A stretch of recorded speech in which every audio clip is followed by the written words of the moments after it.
Alright, sorry guys, getting the chat up right now. Manny Fresh for the win. Yeah, jeez, it's like a race between you guys. I swear, who comes in first? It always does vary who ends up getting in. Oh,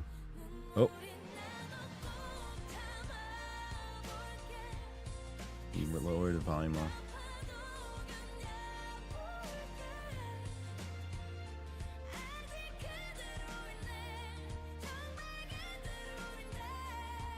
There we go. Gotta make sure TikTok isn't too loud. All right, there we go. Arctic Rose with the resub. Let's go, guys. Sorry for the late start. My schedules these days are, I think it's gonna be pretty much when my boys get out of school.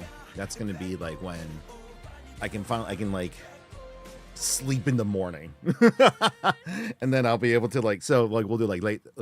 Actually, no, I can actually do the day streams because I don't have to worry about picking up the boys in the afternoon. So. But if you can't tell by what I just posted, we are going to be working on the website today.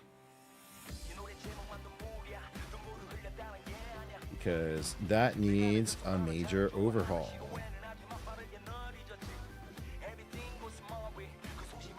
Okay. Have you seen I have not seen Daredevil. I gotta watch both seasons. I still haven't watched like any of it. To my own faults.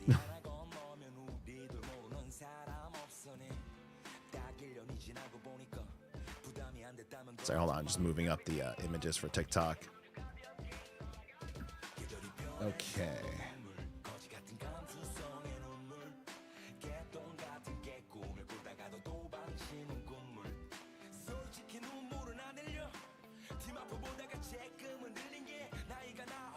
Okay.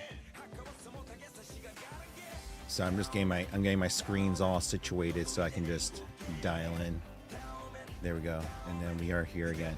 Do you guys sell any One Piece cards? Do they normally go for tournaments first, then public sales? So yeah, Milksteak. So you kind of answered your own question. We do. Now, the thing is though, we finally, so not starting with OP11, unfortunately, but OP12. So if you end up following us, follow our Instagram, follow our Twitch, you will get better notifications there. We don't have an email list yet, but starting with OP12, we're actually going to be, we got approved for a major increase in our allocation. So like this time around, we're still only getting 48, maybe 60 booster boxes. And that's barely enough to cover our tournament players every week. So our weekly players in the store, but sometimes typically I'll get like 1 or 2 boxes extra we can put all to the side. I usually add to the giveaway and so forth.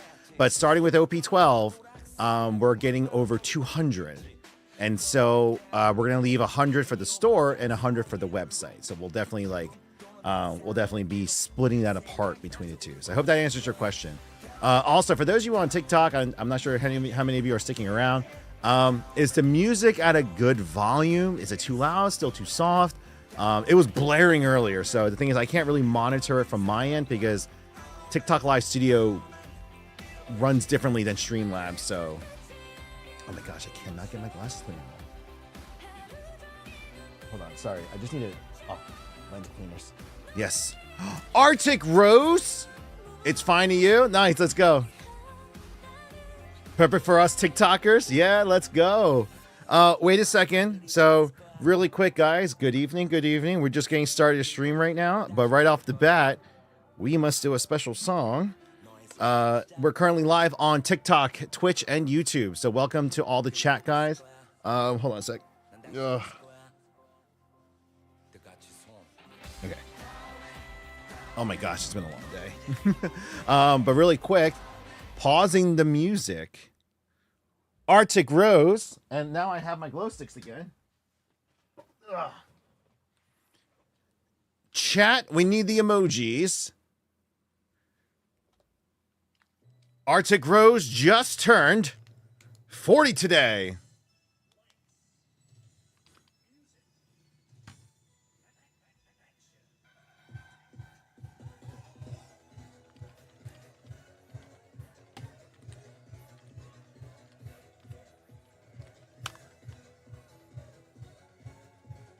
Uh-oh.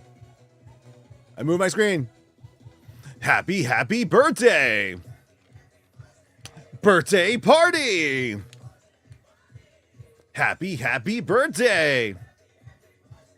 Happy birthday to you.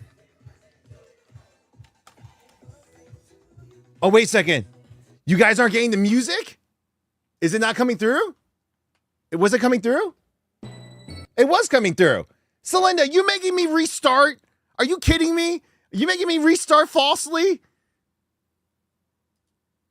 It wasn't coming across on YouTube? Oh, wait a second. You guys aren't getting the music. Oh, wow. I just embarrassed myself on Twitch really badly. All right, hold on. Wait, the stream track should be coming through. Why isn't it coming through? That's the monitoring headset. Audio tracks 1 and 2. 'Twas enjoyable. Hold on a second. It's quiet. Oh. Hold on.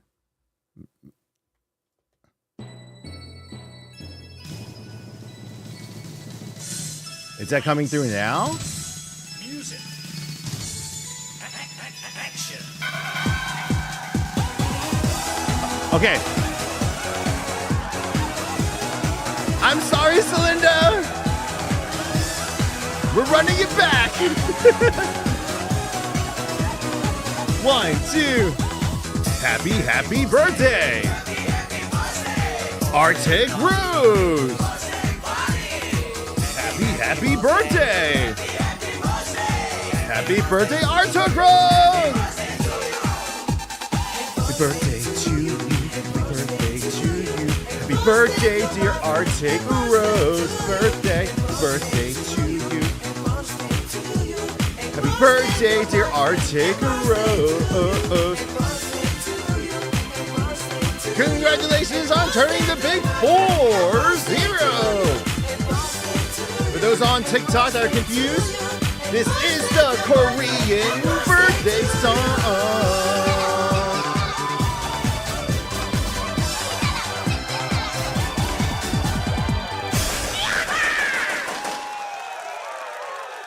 I'm gonna eventually get a choreograph of that. I know those of you who were confused by that. That was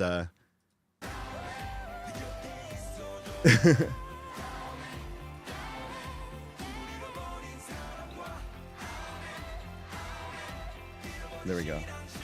No, for those of you who were confused, that was just that's the Korean birthday song that I've done since I opened up the business on stream. Anytime someone comes in, it's their birthday, I do the song. Rain or shine, good day or bad day, I will do that song because everyone deserves a happy birthday. So come on. But really quick too, Millennial Baby got good news. I did not realize that Pokemon Center dropped their freaking, like they just announced it like a few days ago, and they dropped the ETBs on their website, and it's just like, it's sickening to me what the Pokemon Center is doing. I won't get into that. That's a long TED talk that I don't want to be working on right now. But if you guys were able to snag your black and white boxes from Pokemon Center, congratulations, you guys got it. I am not hopeful that they're going to increase our allocations. We still haven't gotten our destined rival allocations.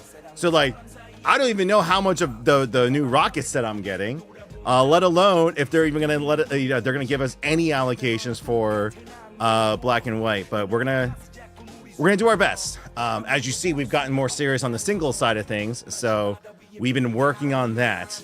But damn. But Arctic Rose, seriously, happy freaking birthday. Happy level up day. You know, always appreciate you guys. Thank you. All my GH7 members, always appreciate you guys. And always Slinda, I'm always sorry. I am always sorry for my behavior.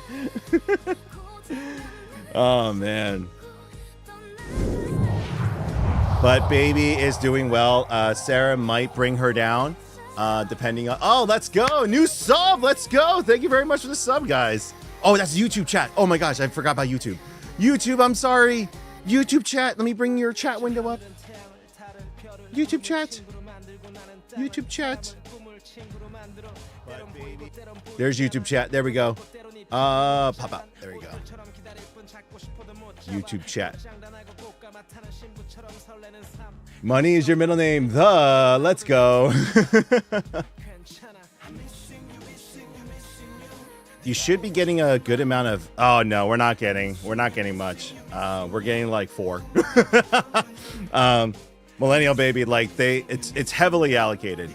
In terms of like the distributors they have that, like, there's so many mouths to feed that, they prioritize their bigger customers first. We're like mid to small tier. We just started ramping up Pokemon, since last year, and so we're not the top of the priority. Like, we're working our way up the list, trying to buy anything and everything that we can, but ultimately it's up to what's it called? It's up to our distributors and our reps to take care of us. So we'll see. Prismatic, it comes and goes. Literally, like, the last stock we got was we got it at $80. So unfortunately, the distributors are also increasing their prices. So what sucks was, like, when they first released ETBs, we normally get at 40 and we sell at 60. So it's a $20 profit, it's a $20, 33% profit margin on a $60 box. And that's typically normal. And so, yeah, we make $20 a box. And that's what we sold it at. And then a couple months ago, we got another restock, but they sold to us at 60. So we sold it at 80. And then most recently, we got them at $80 a box. So I sold them at 100. And so, like, I'm always being transparent with everyone. I'm not looking to, I'm not a scalper. But sometimes, it's unfortunate that the distributors sometimes, the prices vary so much. Like 151 booster bundles, they went from costing us, usually they're $30. We would get them as low as 18 to 20. It's like, okay, great. And then like 2 weeks later, it's like, all right, they're $50. I'm like, what? It's just like, okay. It's just kind of crazy what's going on right now, but we do what we can. So, but on the single side, if you guys missed out yesterday, I was talking about that. And by the way, today I will be working on the website. I'm going to completely overhaul the giveaway page, as well as adding some more of our slaps to the website, just filler until we... Like, right now, there's no point in me doing a lot of retail because I don't have much, and I don't intend to right now focus too much on getting brand new retail, because it's a bad move right now in terms of like consumer confidence, restockability. Like it's way too expensive right now, and so I'm gonna do my best to try to keep building it up, but for now, we're going to keep focusing on our services, and then whatever we can put on, we will. There's a lot of great upcoming TCG games coming out. So for the summer of 2025, I will be operating like a semi-card shop. But, we have other focuses as well. We're looking to renovate the store finally. We have our Bay Area store opening up the cafe business. So there's going to be a lot of refinement going on this summer. And, you know, we're hoping by the end of the year, you know, not only are we out of this mess in terms of whatever's going to happen to the economy is going to happen. And we're hoping that, you know, we're still here by the end, you know, so we got to start making the right moves now. Now hubby Xion is doing the, let's go. The birthday cake sounds amazing right now. Yeah, but that's kind of how it's going right now. And I will be I'm finally starting to like edit. So you guys, if you guys saw, I didn't have time to shoot new content for Corsair and Elgato and for the store, but at least I can edit some of the videos I do have, like the ones I got from the shows. You know, people seem to be enjoying the Pokemon like negotiation videos and stuff like that. So I edit one today. I should be releasing another one tomorrow and the day after that. And pretty much like if I pace myself, I should be able to do it kind of like once a day type thing. You guys get a new video once a day in terms of the deals that I do. But the Pokemon side of the business on the singles side, so not the sealed side. The sealed, I'm just gonna take care of. Unfortunately, like if we get the same allocations as we did last time for Destined Rivals, it's Journey Together, we're gonna be. Are you kidding me? They're not. The scalpers are already putting them up for $3,000 on eBay. That's ridiculous. That's ridiculous. Hold on a second. Pokemon Black and White ETB.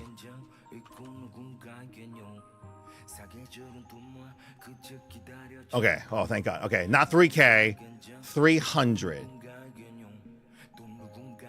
You people are, oh my gosh. You see, like this is look at all of the freaking postings of people. Wow.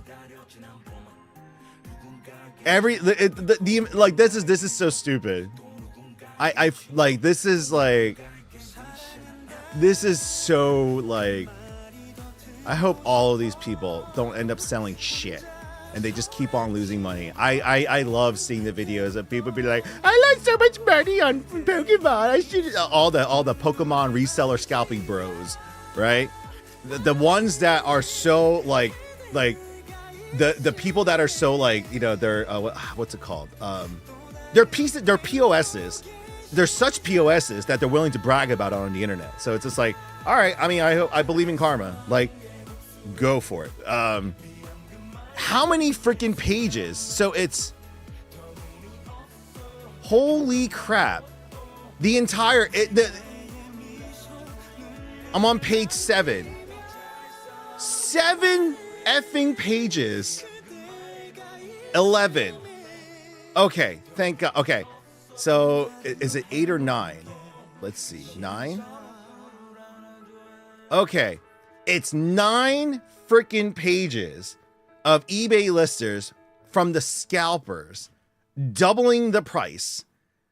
Yeah, they're the God dang it. It's just like they're $60 boxes, $120, and they're selling it for $300, $250 to $300. They're just doubling them out. God, that's so. It's just to let you guys know, we will be selling our ETBs at $59.99. Unfortunately, I only get so much. Lady Anoa, what? With the 5,000 bits? Whoa! Thank you so much. Way to get tonight going. Let's go. Oh my gosh, thank you so much for that. And congratulations on the new PC. That's awesome. Thank you. Yes. No, really appreciate that. Thank you. Long time no see too. If I haven't seen you guys in a while, you know, it's I'm ramping up. I was on like a self-induced maternity leave for 2.5 weeks.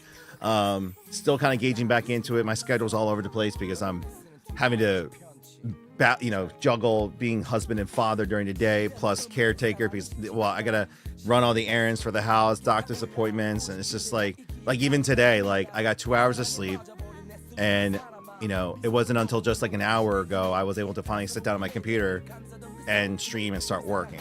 And my 8-hour shift begins now in terms of like I need to dedicate time for the business. And so like I miss sleep. But that's what happens when you have a newborn. I'm also helping my wife by she's obviously taking care of the little one during the daytime. And so, for me, like even at night, I could go to bed earlier, but I want her to get some sleep too. It doesn't help if both people. So I'll put it this way: me and my wife, we're currently at a sleep level we're about the same actually, because I take little naps throughout the day to catch up on sleep a little bit. She sleeps about 2/3, 1/3 of everywhere between half to 2/3 of the night. Because I'll watch, since I'll be up, I'll listen for the baby. Like even here, around 11 o'clock or so, I'm gonna head on up. I'll be working from the upstairs table because I'm still organizing Pokemon cards from the trades from the weekend. I had over 600 cards traded in over the weekend, so I had a lot of pricing to do. But while I'm sitting there doing that, I'm listening at the baby monitor. And so if I hear my daughter waking up, I'll go feed her. I'll go take care of her so that my wife can sleep. But no, the little one's doing good. She's definitely, I'm going to be releasing a video tomorrow. You guys will see a little bit of her. But yeah, if anything, my wife should bring her down. I'm not like, so she probably is asleep right now, but she'll probably wake up in the next hour or two. My wife on a daily basis have been bringing her down, so she'll come and say hi for a little bit. So you guys will get to see Aerith. For those that didn't know, I did name our daughter Aerith after the Final Fantasy VII character, yes. And she's been doing absolutely great. And so she's definitely gaining weight, which is good. She was born prematurely, so that's one of the things we were worried about. So she's still not fitting in her new, like, so like just so you know how small she was, she's got newborn onesies and she doesn't fit them. They're loose on her. So like that's how small she is right now. But she's now starting to like, fill in the gaps. So it's like, okay, cool. She's about, she's actually 1 month actually. So she's 4 weeks. So she's 1 month today. So doing really good. We're starting to figure out. Yeah. So I can talk about her for hours, but she'll be coming down if you like to support. No, my buddy today actually was like, he was just like, do you plan on like streaming with Aerith like you said? I was like, of course, man. He's like, you're not gonna pull some like Sarah McLachlan bullshit, right? You're gonna put her on the stream and try to like ask for donations and stuff. I'm like, dude, that's evil. We're gonna go for the gift. We're gonna go for the bits and the gift subs. And we just we both started cracking up. I was just like, no, of course I would spend my time with my daughter. We're gonna be so eventually her pack and play area would be here, and so I gotta do some fixing because we're in my basement. So I will watch her in the evening so my wife can get a full night's rest. So especially during the summer, you guys are gonna see like I'll be gaming with her for a good amount. So next month, hopefully, Ninetales Ninja, that's right. In the arms of an Asian dad streamer. All donations going for private school and diapers and baby formula. Forget just chatting streams. It just becomes just parenting. I don't know if I'm the first one who coined the term, but there'll be a new Twitch category, just parenting. No, but it's something like I'm gonna look to break it. Like obviously, I'm gonna cheat a little bit. For those that have been seeing my streams before, I'm terrible with horror games. So this is like my way of like avoiding playing horror games because, I shouldn't play that kind of stuff in front of a child. No. And then I realized too, I was like, wait, she'll be sleeping most of the time. I could play it, and I would have to do silent horror, which is like I'll play with the headphones on, but I gotta be quiet. I can't yell, I can't curse. I'd be like, save it.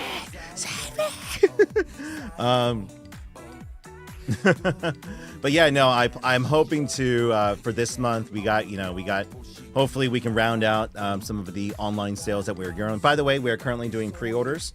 If you're not seeing from the average, from the TikTok page as well as the website here, the Final Fantasy Magic the Gathering booster boxes, we currently have 5 remaining, and the Gundam card game, we put up about a third of our allocations onto the website, so we have about 21 left that you guys can pick from. So they're up on the website for you guys to pre-order. I got a couple Pokemon slabs there, all negotiable, by the way. They're not final prices, they're just filler just to put things on there. But yeah, no, we're sometimes kids don't pay attention to you or the computer.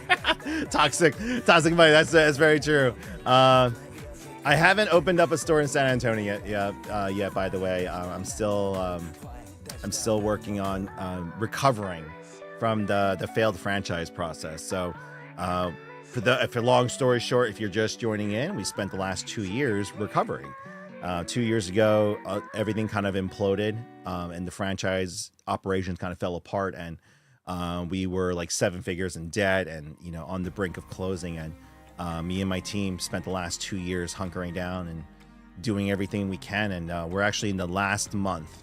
It's our final month of the big loan payments, and then we're actually so we're not done with our debt. Just letting you know, we still have a good amount. But we would have gone from 1.3 million to now just under 500,000. So in 2 years, we eliminated almost $800,000 of it. And that debt was the stuff that could close us. So just understand that. So the big metaphorical gun to our head will be gone next month. Now it's me catching up on everything else. So I'm working on that right now as well. So do forgive me on that one. But yeah, no, it's just been a long period. Obviously, finally getting out of debt, and we can finally start reinvesting back into the store and rebuilding again. Worst possible time with all the tariffs and the restocking. So it's just another test, though. I'm not here to I'm done talking about it. We're just moving forward, and so we're looking into ways of not only pivoting the business, but prioritizing where to focus. And so one of the areas I identified was, one of the areas that are still going very strong in this down market, and even during COVID, this was the situation. Was because we had similar, if not worse, supply chain issues during COVID. It was card games, TCG games. People are still collecting them. They're playing it online. And so we've been like, all right, we're gonna, if anything, finally, I'm gonna start building out that aspect of the business. The Magic side of it's been fine. One Piece has been building up. Yu-Gi-Oh has been building up. Pokemon has definitely been growing in the store in the last few years. I just never gave it that much attention. And so for the last 2 months, started off with a very small collection. I've attended 4 weekend shows now locally. But so via trades, purchasing some collections here and there. We went from our inventory being worth just over a couple $100 in the beginning. I think it was $1,000 we had about $2,000 by the time we hit our first show in terms of inventory.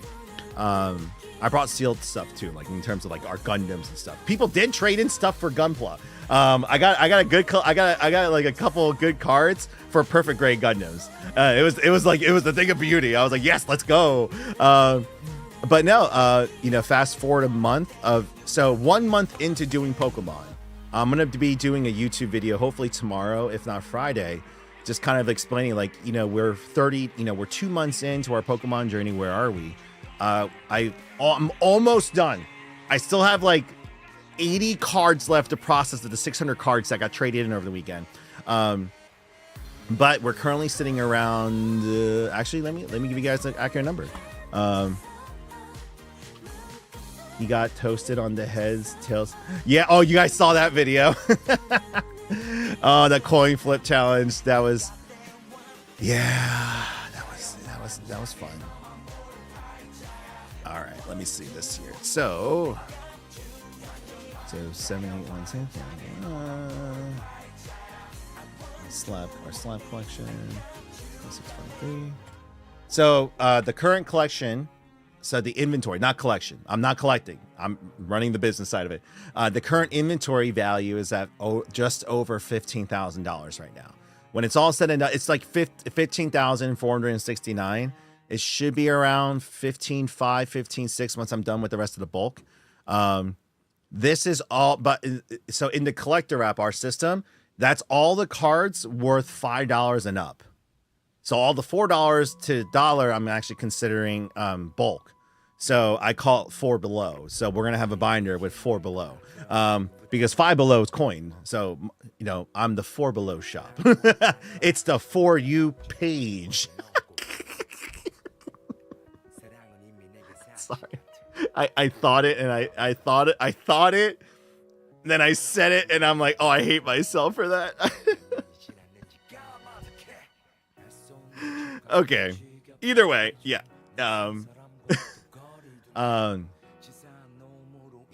So like, yeah, so trading / clash you might get. Yeah, so if I were to just liquidate it right now, fair offer would be like, yeah, 12, 13,000 in cash. But that's not my intent. Like, I want to keep growing this. We want to get to the point where I can leave a healthy amount of stock at the store. Right now, I have enough to fill the store shelves. So like so the new display cabinets that I wanted to order from China, unfortunately we had to put on hold because they would have cost over $30,000 rather than $9,000. So I'm waiting on that. But once we're able to get I'm actually figuring out a different way, because like, all right, I can't wait for those to be released, and I do have other options available to me now to go ahead and start the process. So I'm working on it now. But so I'm hoping to. So my goal is this, like, I would like to double this up by the time I get to Collecticon. So I have 2 months of shows booked. Every weekend I'm doing something. So my thought process is this, especially in the month of June when my kids are done with school, I will go on trips with them during the weekday. So since we can't afford them to send to camp or anything, we're going to take them to the amusement parks and trips during the weekdays. Weekends will be my trade show days. So because the thing is this, I have a separate team that's taking care of the store. I have a separate team that's taking care of our big national conventions, so like the big Comic Cons and anime shows. And then for me, I'm focusing on the digital side of our business, our website, e-commerce, obviously raising our family as well too. So I'm working from home, content creation and streaming, that's going to be my territory.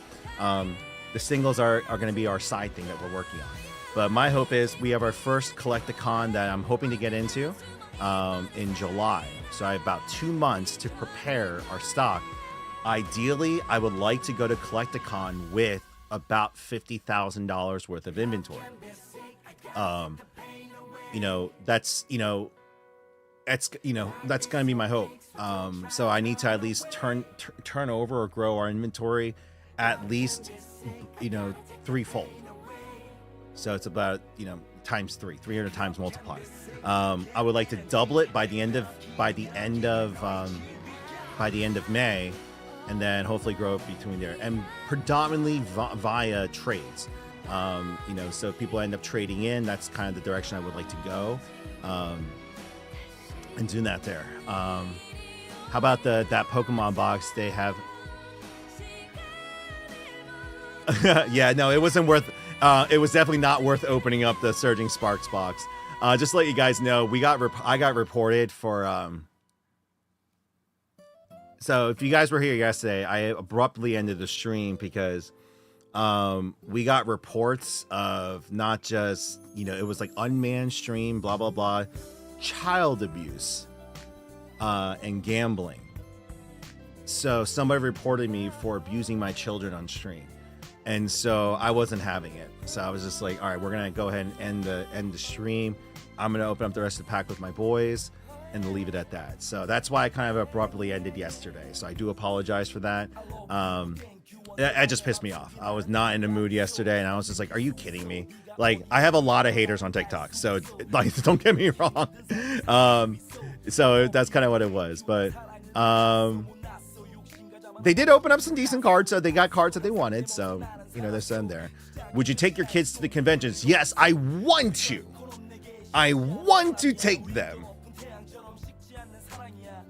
But then my wife brought up a good point. She's like, I'm the ones going to the show, usually by myself. We just don't have the means of bringing extra help. And my wife, the thing is, I want to bring my kids. Like, they have their own binders that they've built up. Pretty good value, actually. I would love for them to be able to trade with other kids that come in, you know, be able to work on it. They get exposed to the business side of it. But on the flip side, I will not be able to focus on, you know, running the booth. I am there to conduct business. You know, not only to advertise Gamers Heaven's new venture into the cards, but to grow our inventory. So, you know, whether I'm selling, I'm buying, I'm trading, I got to focus on that. If I'm able to bring extra people to watch the kids, that'd be nice. But that exponentially increases our expenses. The beauty of these shows that I'm doing is I'm keeping the costs low. I'm keeping it within a 2-3 hour driving radius. Now, unfortunately, I'm starting to book shows 5-6 hours away. So that's pushing it a little bit there. But I'm making sure that if I'm driving 5-6 hours, they're either full day shows. So a lot of these shows are usually like 8 to 1, 9 to 3, you know, type shows.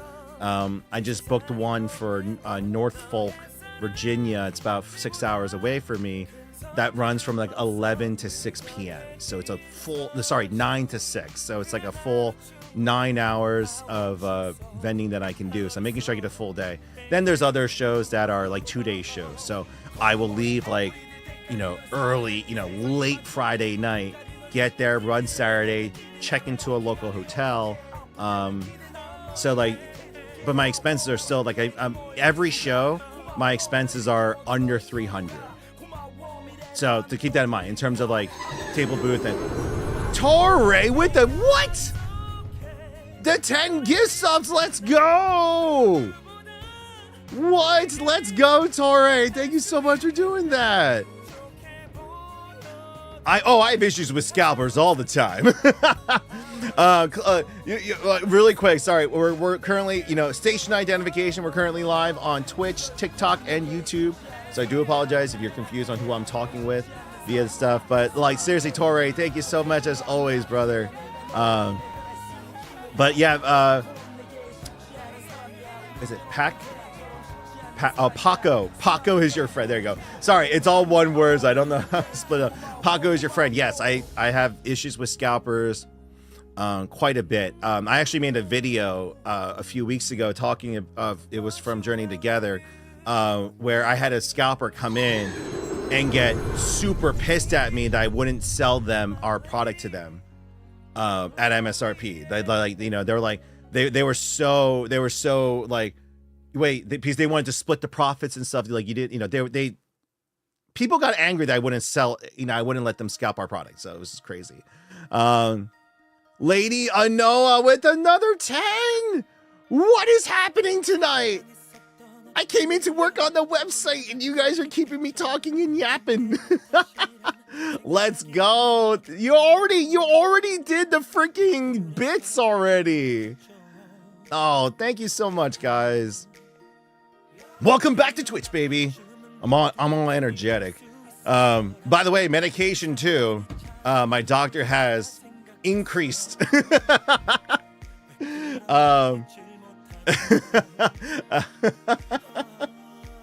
No, it's good. Oh my God, what are you doing? Thank you so much. Oh my gosh. No, for those of you guys know, I started taking a ADHD medication a couple months ago. I started off on Adderall. I got off of it, and my doctor put me on this other thing, Bupropion or something like that, which was like an antidepressant with ADHD, support. That did okay. Actually, like in terms of like my thought process and my mood, I've definitely been a lot more positive. Like I've definitely been moving forward a lot better, and just that's been good. But I still have problems with my ADHD, and so today yesterday was my appointment. She agreed to let me. She's like, all right, let's put you on Adderall as well too. And I was like, cool. And so far, doing terrible because my attention keeps getting split everywhere. It's like squirrel. No, but it's been good. Guys, blood pressure is down, not good, not down enough for her. Weight is down 10 pounds. So she was very happy to see that. My blood pressure went from like 170, 180 over 120, which is where I was. Currently sitting in the mid 140s to mid 90s. So I still have work to do, but a significant improvement over the last 2 months. So she was very happy to see that. I also have I'm going to start off with benign. I have a benign tumor in my head. Again, benign. It was, so she scared me too. She came in and she was like, oh yeah, the MRIs came back and yeah, you have a benign tumor in your head. I was like, tumor? She was like, listen, Andrew, if it was serious, I would have called you a month ago when you did the scan with an emergency. I'm like, oh, yeah, your blood work is fine too. Oh, yeah. Dun, dun, dun. Yeah, no. So a couple years back, if you guys remember, I'm not sure if any of you remember this. A few years ago when I did the convention tour in 22, Fan Expo Dallas, the day I dropped my MX card down their drain, if you guys don't remember that story, I hit my head on the edge of the truck door as well, really bad, where I got a huge bump. Apparently that turned into this. So I do need to get it surgically removed. So that's unfortunate. I do need to have surgery to get it removed. She's like, you're gonna want to take that out. She was like, you don't want to leave that in there, but you're gonna have to take that out. So I was like, oh, okay. But like, but after this regiment, guys, I'm looking at all the medication I'm taking. I'm taking 5 different pills, and I just like looked at my mom. I'm like, look, Mom, I'm old now.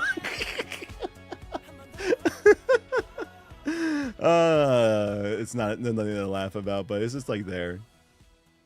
Thank you for lurking. Get it out. Yeah, no, I'm gonna get it out. Don't worry.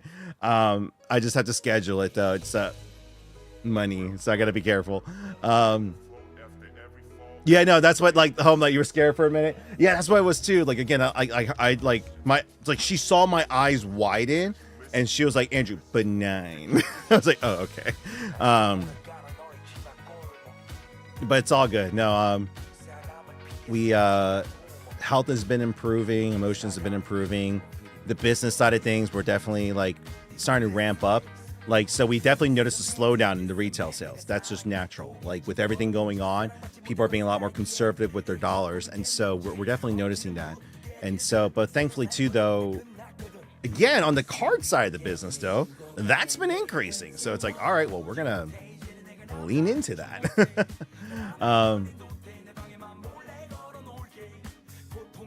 No, it's been good though.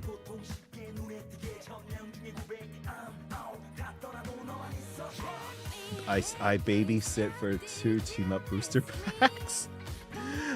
Oh God, don't get me started on that too. For those of you on TikTok who are still listening, I've been open for 10 years. So my business opened up when Ancient Origins came out. So that's how old my business is. I could have bought cases of Ancient Origins, Team Up, Breakpoint, all those old sets for like $300. Like there was discounts that my distributors were offering back then because they weren't moving as well. XY Evolutions, $300 for a case of 6 booster boxes. They're all now like $6,000. Hindsight's always 2020. Had I just known. But better late than never. We're also not a business that's going to hoard all our products. So when Destined Rivals come in, we're going to sell it. We're going to sell it to our customers. We are a lounge, cafe, restaurant, retail business. So, we have other means, of doing it. And for me, I prefer the long-term customer retention rather than I was trying to hold out for potential gains later on. And oh my God, yeah, freaking Nate, right? Fake Anime Boy. Had we known, dude, I would have, like, you know, for all the financial moves that I did in the past, right? Like, I always say, like, you know, I don't, you know, I'm not gonna, like, there's no point in me dwelling in the mistakes I made in the past. I gotta move forward. But like, if I sit here, like, all right, if I was gonna financially, like, let's say I was gonna still financially suffer, like we were still gonna get into debt, pay that off, be in loans and not pay ourselves for years, all that stuff, right? If I were to do it all over again, like, forget the franchising, forget all the expansion shit I did for the store. I should have just went all in on buying like pallets of Team Up, right? And just been like, take all the crap, you know, take all the verbal abuse, and then from 2015, just hold, and then come 2025, sell all the cases and make like $600,000. I would have. Again, had we known. But no, it's you guys are also gonna see you're also gonna see a video I'll be releasing tomorrow. So if you guys saw the deal video that I did today, part of that, so that actually was like a 30-minute conversation because we went through prices and conversations. I whittled it down to 60 seconds. But one of the things I talked about was how I sold, like when I graduated college in 2010, I sold off my collection of Pokemon cards. So cards that I accumulated from 1999 through the mid 2000s, and I sold my collection for about $2,500 at the time, which was like, I was like, all right, yeah, it was good money back then. I needed it. I should have put it into crypto back then, but I didn't. But it's okay. Like I still sold it, but I still actually had the digital picture of my collections. So like I had all the photos. So I made the mistake of going down the rabbit hole of repricing my collection at the time. And like when I saw the final number, I was like, why did I do that? Like, it was one of those moments of like, why did I just do that to myself? The collection would have been worth over $160,000. And it was just like, fuck. Because like I had all the e-reader cards, I had the black and white, I had all of the evolutions pack, like the early Neo Destiny packs and stuff. I had all of the chase cards that people are looking for after today. Like I had the Charizard that's worth like $5,000-$6,000. Like it was just like, it was a large lot, and I just sold it as a lot. Several Dark Charizards, first edition. Like, it was all good.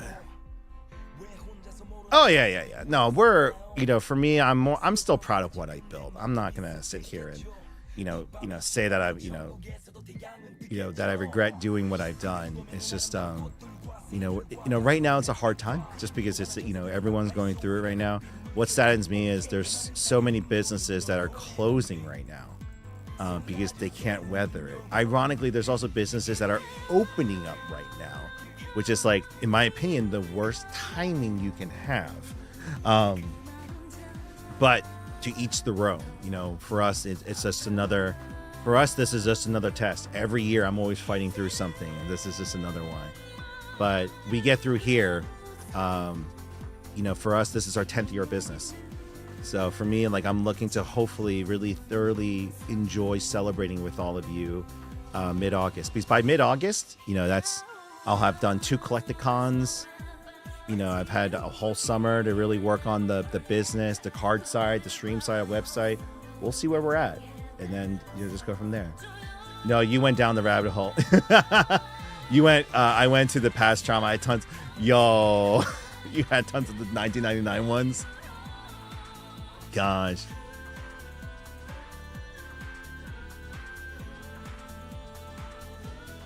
Oh no, millennial baby. Lord Vader, if you want to trade it in for like credit or cash, you let me know. You got the store address? I'm looking to build the collection.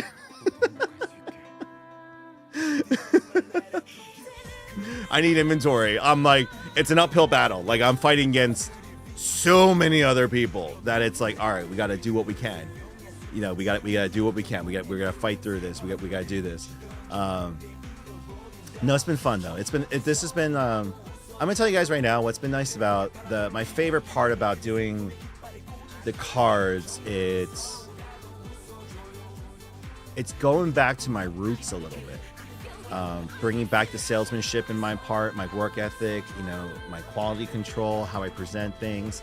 I'm just, let's go, new subscriber! Bam, welcome. Would you equal trade for it? No, Lord Vader. I gotta do my normal. I mean, depending on what it is. Actually, no, again, depending on what it is. Especially for the older stuff, I'm usually okay with doing equivalent trade. Because, you know, it's like, I'll put it this way, like I do normally do trades at 80%, 75 to 80%. That's just fair. For the stuff that I know I can move quicker, or they're definitely like, you know, high in demand, I go up to like 85, 90%, but that's a risk because it's a hype market right now. So, and it's starting to correct right now. And so if things crash, you know, you lose value. But in terms of like the older sets, you know, as long as the hobby continues, it should go up. And so, you know, we gotta be there. But again, it depends on what it is. But yeah, no, Lord Vader, even if you just want me to price it out, I can do, like, so my thing is this, I will start charging for me to price out things. So it takes a while, like, especially if you're doing a lot of cards. I priced out this high school kids collection for another card shop that asked me to do it as a favor. And I was like, okay, I'll be interested in buying this. And I eventually did. I took 3 days to price this kid's collection out. And my commission was, I was like, listen, I'm going to take these cards. You want these to go great and make your money, go for it. I'm going to take these cards and you're going to sell it to me at this price. And the price difference, you know, for me, it's going to be my commission for great, you know, for, you know, pricing out this kid's collection for you.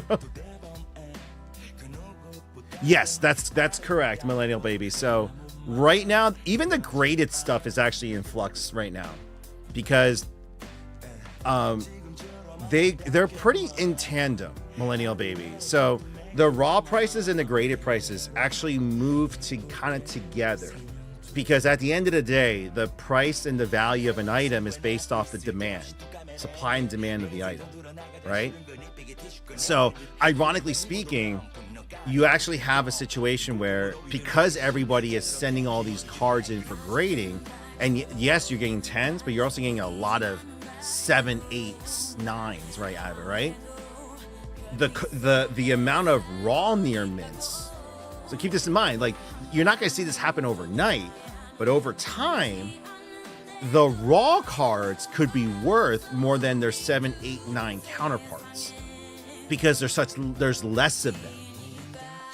Because, you know, that's the issue with oversaturation of the graded products. That's why you see such a disparity between the 9s and 10s now, right? If you guys just saw my video, that PSA 9 at Gold Star Umbreon from Celebrations, it was $100 difference, $180 to $80, right? So it's just like that price disparity for that level.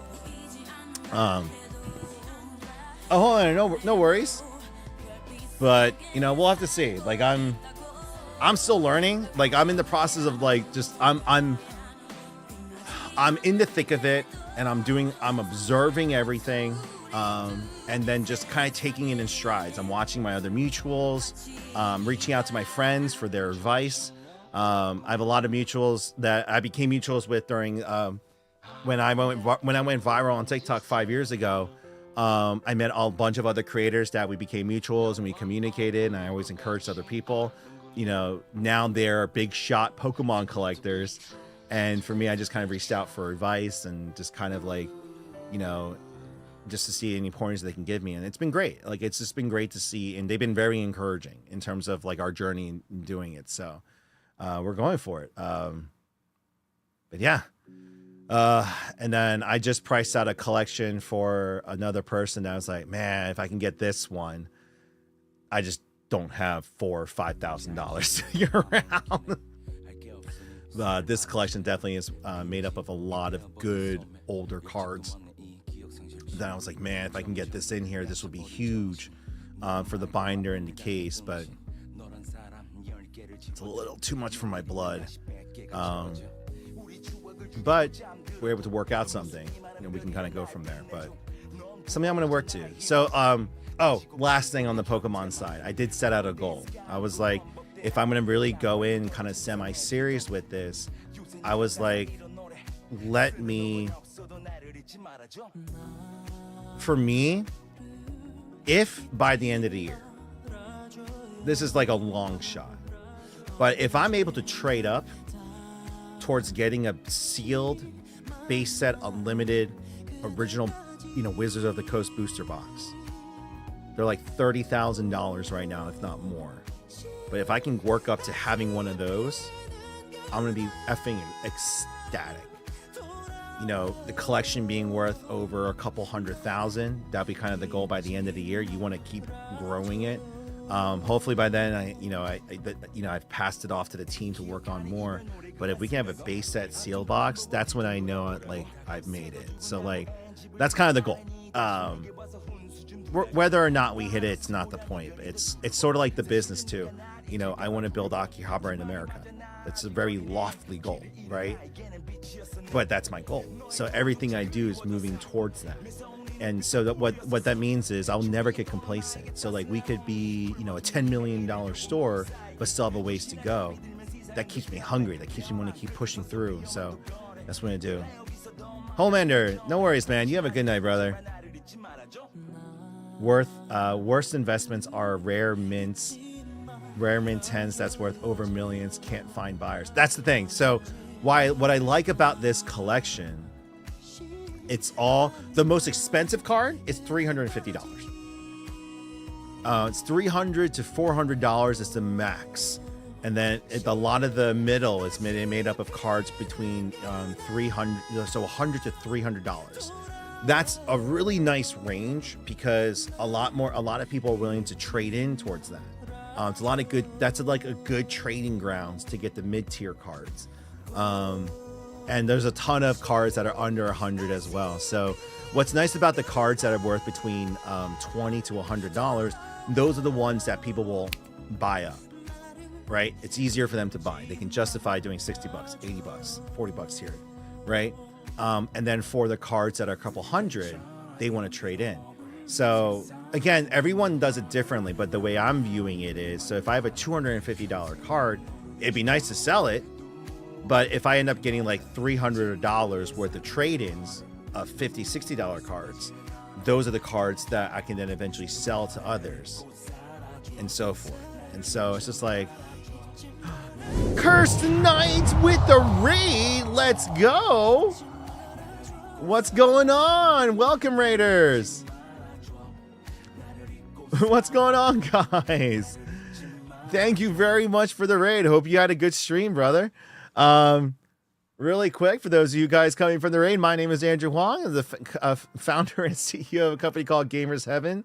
The goal of our business is to build the second home, third place for the overall gaming, anime, otaku, cosplay community, like they have in Japan, to bring our version here. And so we've been striving to do that with our brick and mortar stores, and now we're looking to support that even further with our online streams and our e-commerce website to continue growing our operations so we can be in every city across the country eventually one day. So I appreciate you guys being here. Welcome in, guys. And if you guys have any questions, whether about the business, myself, anything on the website, just want to chit chat, or just want to vibe, appreciate you guys being here. I'm actually going to change the music. I want to listen to some Final Fantasy. So give me a second.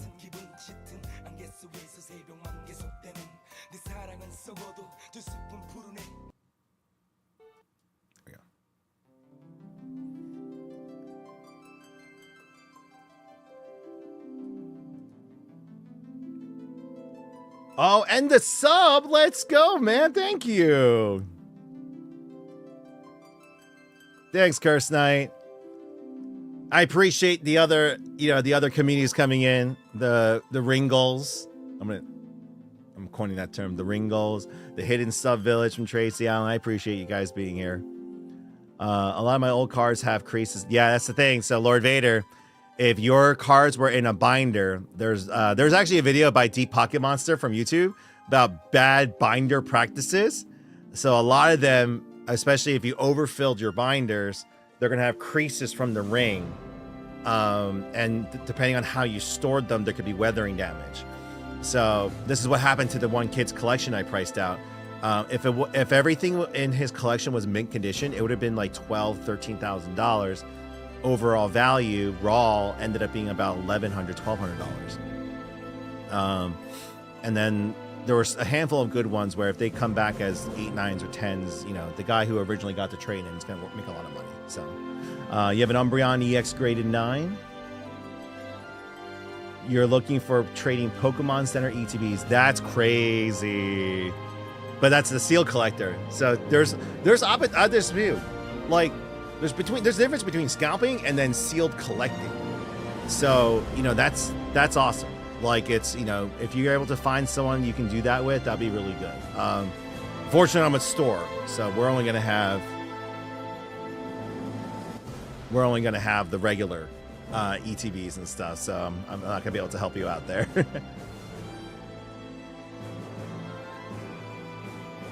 But let's get to it.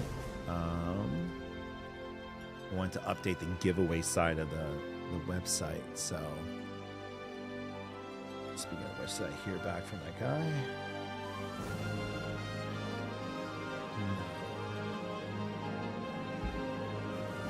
And keep in mind, guys, too, I'm redoing the giveaway page tonight. And if you guys end up seeing anything like what's it called here? Any purchases made on the website, it's double right now. So any of the Pokemon cards, the pre-orders, they are double entries into the giveaway. And of course, as always, at the end of the stream, I'm gonna give everyone a free entry into the giveaway as well too. So yeah, that was another thing. Bad binder behavior. Is the video. Yeah, the multi-stacking. I did that too. I think a lot of us did that with the commons. Yep, and you end up stretching everything. Oh, man. Josh, I appreciate that, man. Thank you. I hope you're having a good night too. A good day too.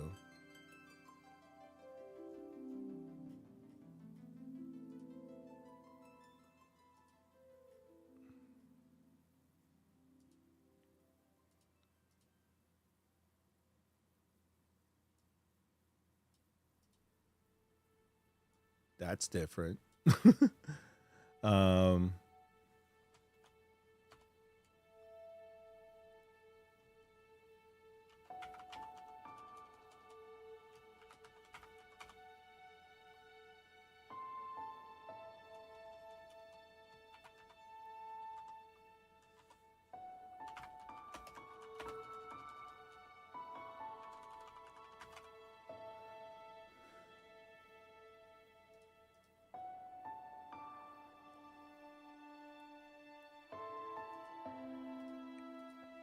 Okay.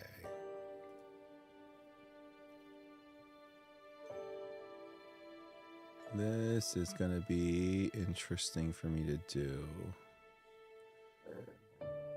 No, excuse me.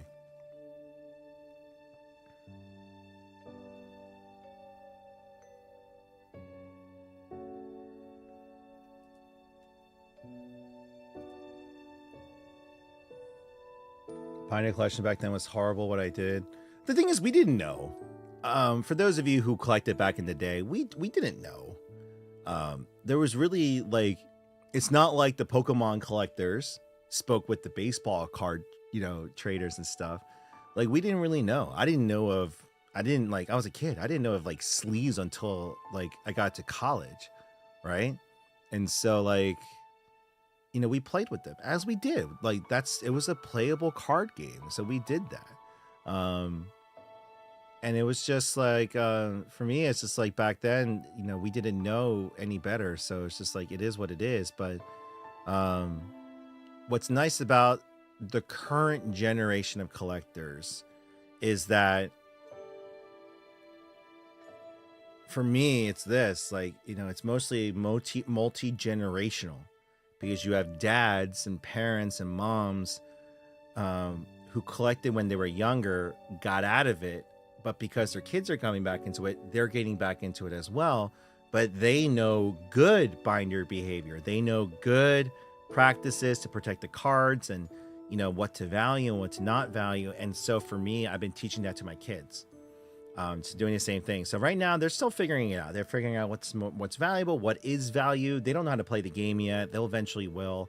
But I'm teaching them good practices now. How to use the side loaders, use the sleeves. They got really good at sleeving now. It's just like, and for me, they're like, and, anytime they open up anything over $5, I go ahead and take it out and put it into. Sorry, I keep looking over here because this is a TikTok screen.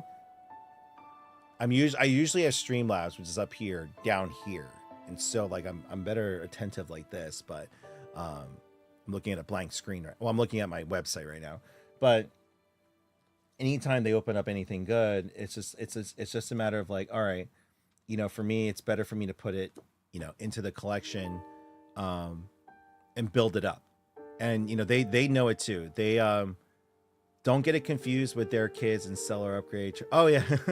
No, they know. I actually, like, every time before I go to the show, I show them what cards are theirs. So for example, the cards that won't move. There we go. So so on the cards themselves, I have a PC, right? So I have PC on there for personal collection. Those are all the cards that my kids opened up that I either graded or they're just individual singles. If they're cards that they want to hold on to, I just take it out of the binder. So it's out, it's set aside. I don't take them to the shows with me. But for the cards like this, my reasoning behind taking this is like, listen, I'm putting a premium on them because right now I don't have enough slabs to fill the case. I still use a lot of my personal slabs on there. But at the end of the day, too, we are running a business. The one thing that you gotta focus on is, like, if you're going into this, if you're going as a collector, then you're gonna collect. And you're gonna get it. You're there to buy and to trade. But if you're there to run it as a business, then everything is up for sale. There could be a premium on some, but for me, I'm always gonna be on the upper end on this side of things because it's enough money to take the profits to reinvest back in, but also to go buy the raw cards for them to have as well. So that's my thing. But again, we have our own separate binder for them as well too. But another thing too is I get to, for me, like, if I'm able to keep trading up the collection of theirs as well as, our inventory, I eventually will get to the point where, if I may have the card that they want, or, let's see, like, fast forward to next year, maybe they are coming to the shows with me. They're more savvy with the trades and with the business side of it, and they are trading for their own cards that they want, right? So that's something that we can work towards. Like you said, it's business, it's 50% investment, 50% for selling. Exactly. For me, that's why even like my personal Charizard, there's been several scares of people wanting to get this, and I don't want to sell it. Like, I don't. But at the same time, if it does move, then it moves.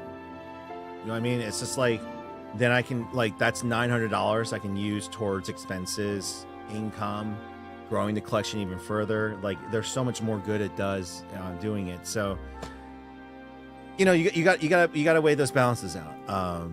So the thing is, like, I think the best advice I got was, if you're gonna be a vendor, you're gonna run the business, focus on that. Grow, sell, buy, sell, trade. Do not stop. It's relentless effort. But if you still want to collect, pick something that is viable for you to collect. So for example, if you're in there like, I'm gonna run a business, but I'm gonna collect all the Charizards out there, that's not gonna be responsible, because there's so many. They're like the most expensive cards to go get, Gengar and so forth, right? but pick something that's reasonable, that's easily accessible, that you can kind of get over time, that you can easily build. And then you work up from there as you grow with the business. So for me, it was no brainer. Beedrill, Beedrill is my favorite Pokemon of all time. And I was like, I can build up my Beedrill collection. That's easy enough for me to do. And so I started doing that. And I'm starting that, like, each show I'm getting a new card. People are either gifting them to me or they're trading them in. So like I got the Koga's Beedrill from that last trade. That was really awesome. And eventually, like, I would love to have an entire case of every version fully graded, and just, it's my Beedrill shrine. We'll get there.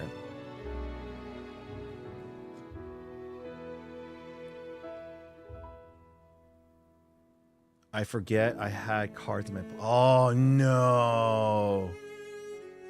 Wooper? It's not... Like, Taffy, that's to each their own. That's when... If you're collecting, everyone else's opinions doesn't matter. Honestly, it doesn't.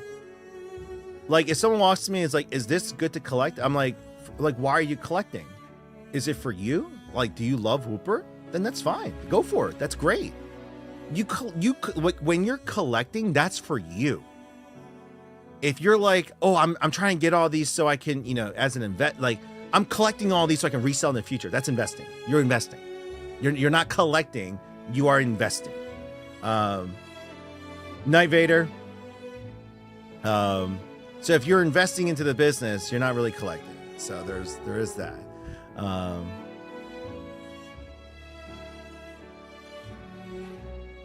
John, thank you. Oh, that was okay. I was wondering.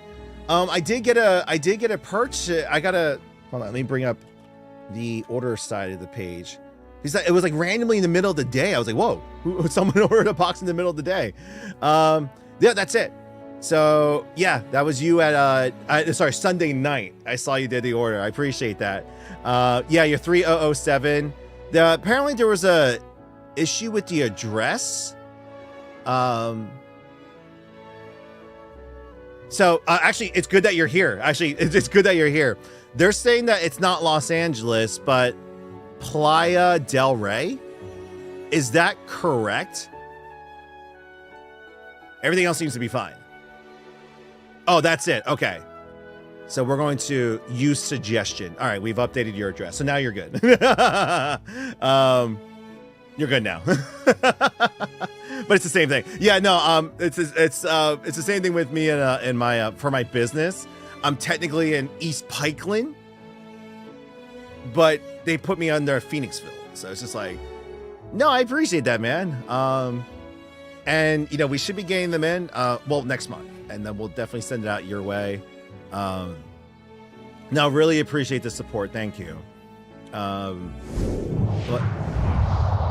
New follower. Let's go. Thank you for the follow. Axolotl and Wooper. No, that's awesome, guys. What do you call if you're half investing and half collecting?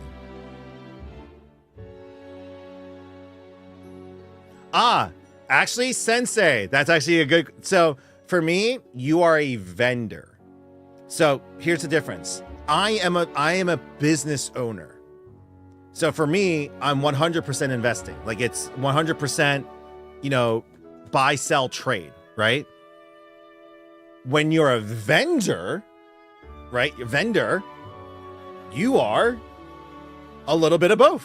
You're the person that goes to the trade shows to sell, but to also buy and to trade, right? But that's not your main business. That is not, you have a day job. You have so I don't know if there's an actual proper word for it, but it's a side hustle for you, essentially, where you're doing it for, you're using the money that you're getting from the trades to grow your own personal collection, stuff too. Love talking. Oh, I appreciate that, man. Thank you. Okay, what's going on? Oh, man. I haven't touched a single page on the website. You guys gotta get me in trouble. What is that? Hold on, I know you're repeating it, but what is that? Is that an S or a SpongeBob? Oh, it's a bot. Never mind. There we go.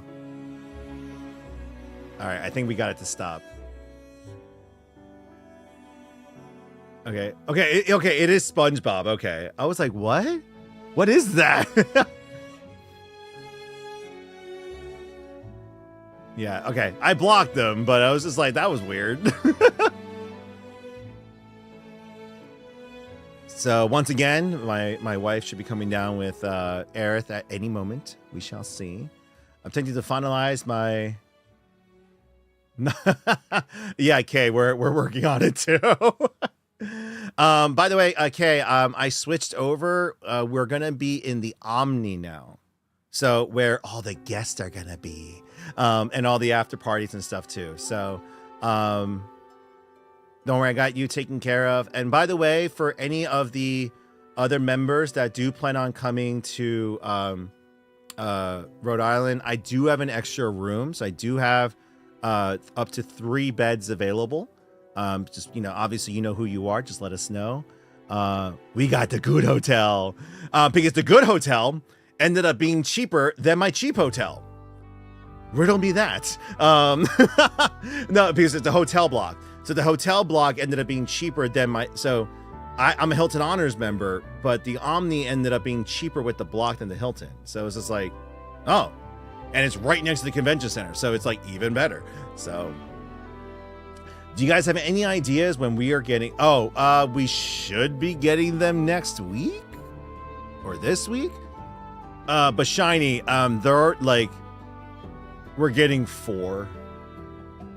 And so, like, I can't promise you anything. 2 of them are already pre-ordered and already accounted for. So we have 2 that are going to be available for first come, first serve. And I'm selling them at MSRP. So it's going to be like $100-something for them. I know I could put it online and make $300-something for it, but I don't believe in that. So, our Thursday players do get first crack at it. It's just letting you know that.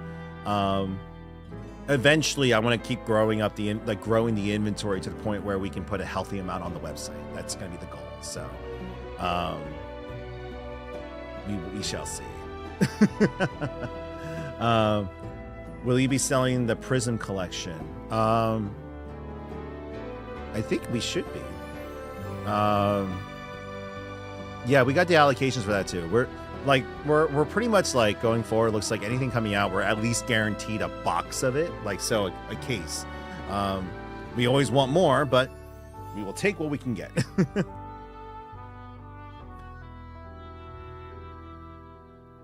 No, Dasher, I appreciate that. Unfortunately, I don't get enough to like, I want to justify pre-ordering it, but I don't get enough to take care. Like, if I were to pre-order any of, I'll put it this way: Journey Together is a prime example. We got 2 cases of the booster boxes and 1 case of the ETBs. That was barely enough to cover our Thursday night players, right? And so, like, for me, I'm taking care. Like, for our store, you know, they come in and support the store. They buy food when they're there, and so they've been supporting us in that way. Plus, you know, obviously we got to pay rent, so you know we make sure to prioritize our players in the store. But I'm not, unfortunately, I can't get enough to put a few online. And as of right now, if I were to sell online, we would actually be losing money because of the Shopify's BS right now.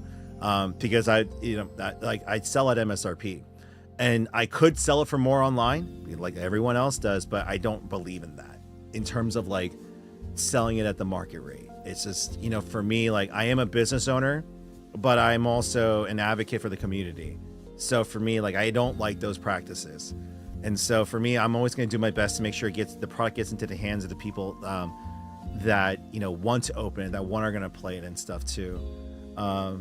No, Dasher, like, no worries. Like, I'll put it this way, like, the stuff that's on the website now, right? Like, I have the Final Fantasy Magic boxes. Is there... Oh, my wife came down, but without the baby. Is she sleeping? You need to shower? Okay. Wow, you're really. I'm sad. I wasn't gonna see my daughter. She's sleeping most of the time, so it's like an event when she's awake. So she just handed me the baby monitor. So if you guys see me run off, it's because she's crying.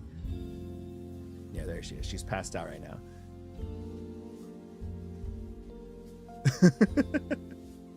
So we're gonna leave her right here, so you guys will see baby monitor. So she's with me in person. Oh, look, she's a VTuber. She's here remotely. Oh.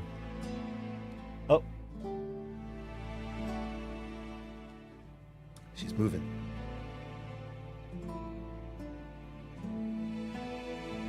Okay. You guys will hear it too. But no, just if anything, keep following us. I'm in the middle of rebuilding our site because a month ago Shopify forced me to delete everything from our website. We had over 2,000 items. I had to delete everything because of nonsense, and I'm now slowly rebuilding it because everything got cleared, and so we're rebuilding it right now. But it was a blessing in disguise because, you know, forcing me to rebuild is helping me, you know, streamline it a little bit better. So we're working on that as well too. But isn't she? Oh, Lethal. These will be going out hopefully tomorrow. I wasn't able to go to the store at all the last 2 days just because everything going on right now. So I will get them out to you this week though. It is going to go out. Just been a matter of just trying to get everything done. No, but yeah. Oh yeah, we do have Gundam boxes too. If you guys aren't seeing that, I do have a couple of the Gundam TCG boxes up for pre-order as well too. So that's up there.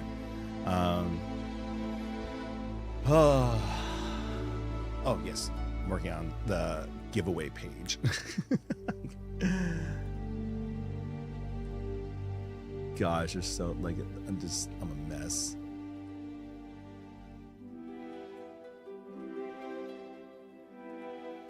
Twitch giveaways. Oh, that's not it. Oh, right. Hold on. Pages.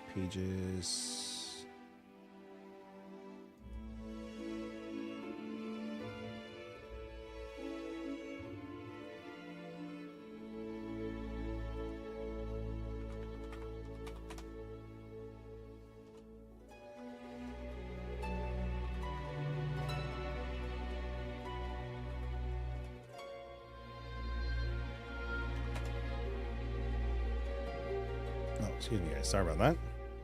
Working.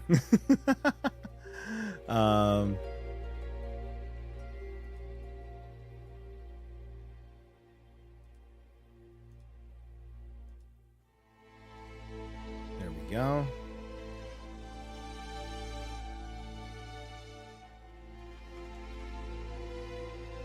Spring chest giveaway.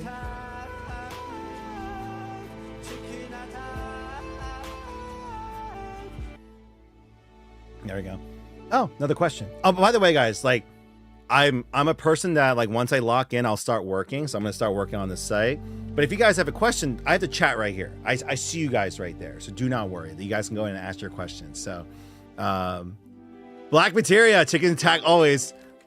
What's that song now? The chicken banana.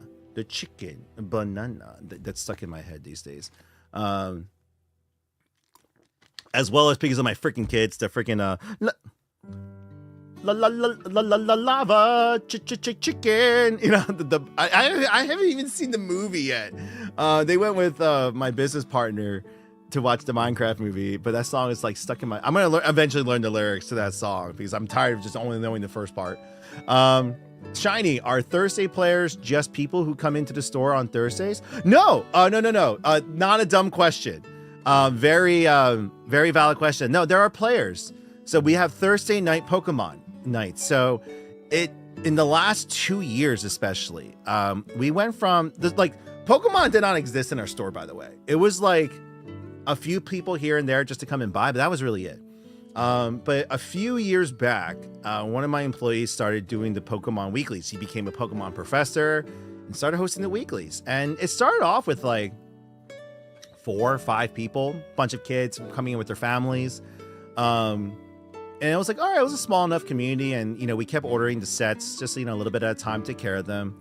But fast forward to a few months ago, and I was there on a Thursday night streaming, and we had like 40 plus people there. I'm like, what is going on? And it was the player base grew from kids to adults alike, there to compete, play, trade, casual play. They just there for the community vibes. A lot of the families who, have been coming back, they're still there. The kids have grown up a little bit. And it's just like we had a thriving player community that have been demanding us to get more product. We just haven't been able to. But they just been, they're the ones that were asking me, like, when are you going to do singles? Like, I wish you guys had more singles. I want to buy from you guys. And, my employee was like, yeah, I do my best to take care of them, but I have limited resources. And I'm just like, and I think the day it really hit me was Pokemon Day. We had over 200 people in the store. It was crazy. And these were people who have been coming back and forth to the store. So these are people who come in, they play, they come in early, they play the arcade games, they buy our food and drinks. They're there for an event. They're there hanging out. And they've been supporting us for years now.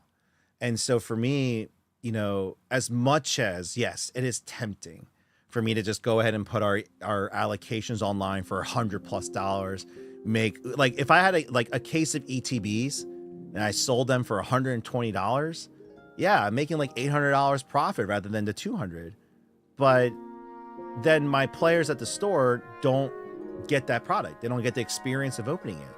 And, for me, I really enjoy, my thing is this, I wish more business owners took this to heart. Like, it is worth more to me if a family, whether kids, adults, parents, doesn't matter, if they get the product in their hands at the fair price, the MSRP price, and whether or not they get a hit, right? They have that experience and they have that core memory, but they have it at our store. And so, it just takes one, like, the amount of them that appreciate that so much, for me, like, it's both community building, but also business. It is worth more to me of them repeating, like, them coming back, their repeat business, rather than quick online scalping behavior and random customers that I will never see again, that are only there for the deal or for the product, right? The players in my store are people who want to keep coming back. They want to enjoy the store. They want to keep supporting us via all that.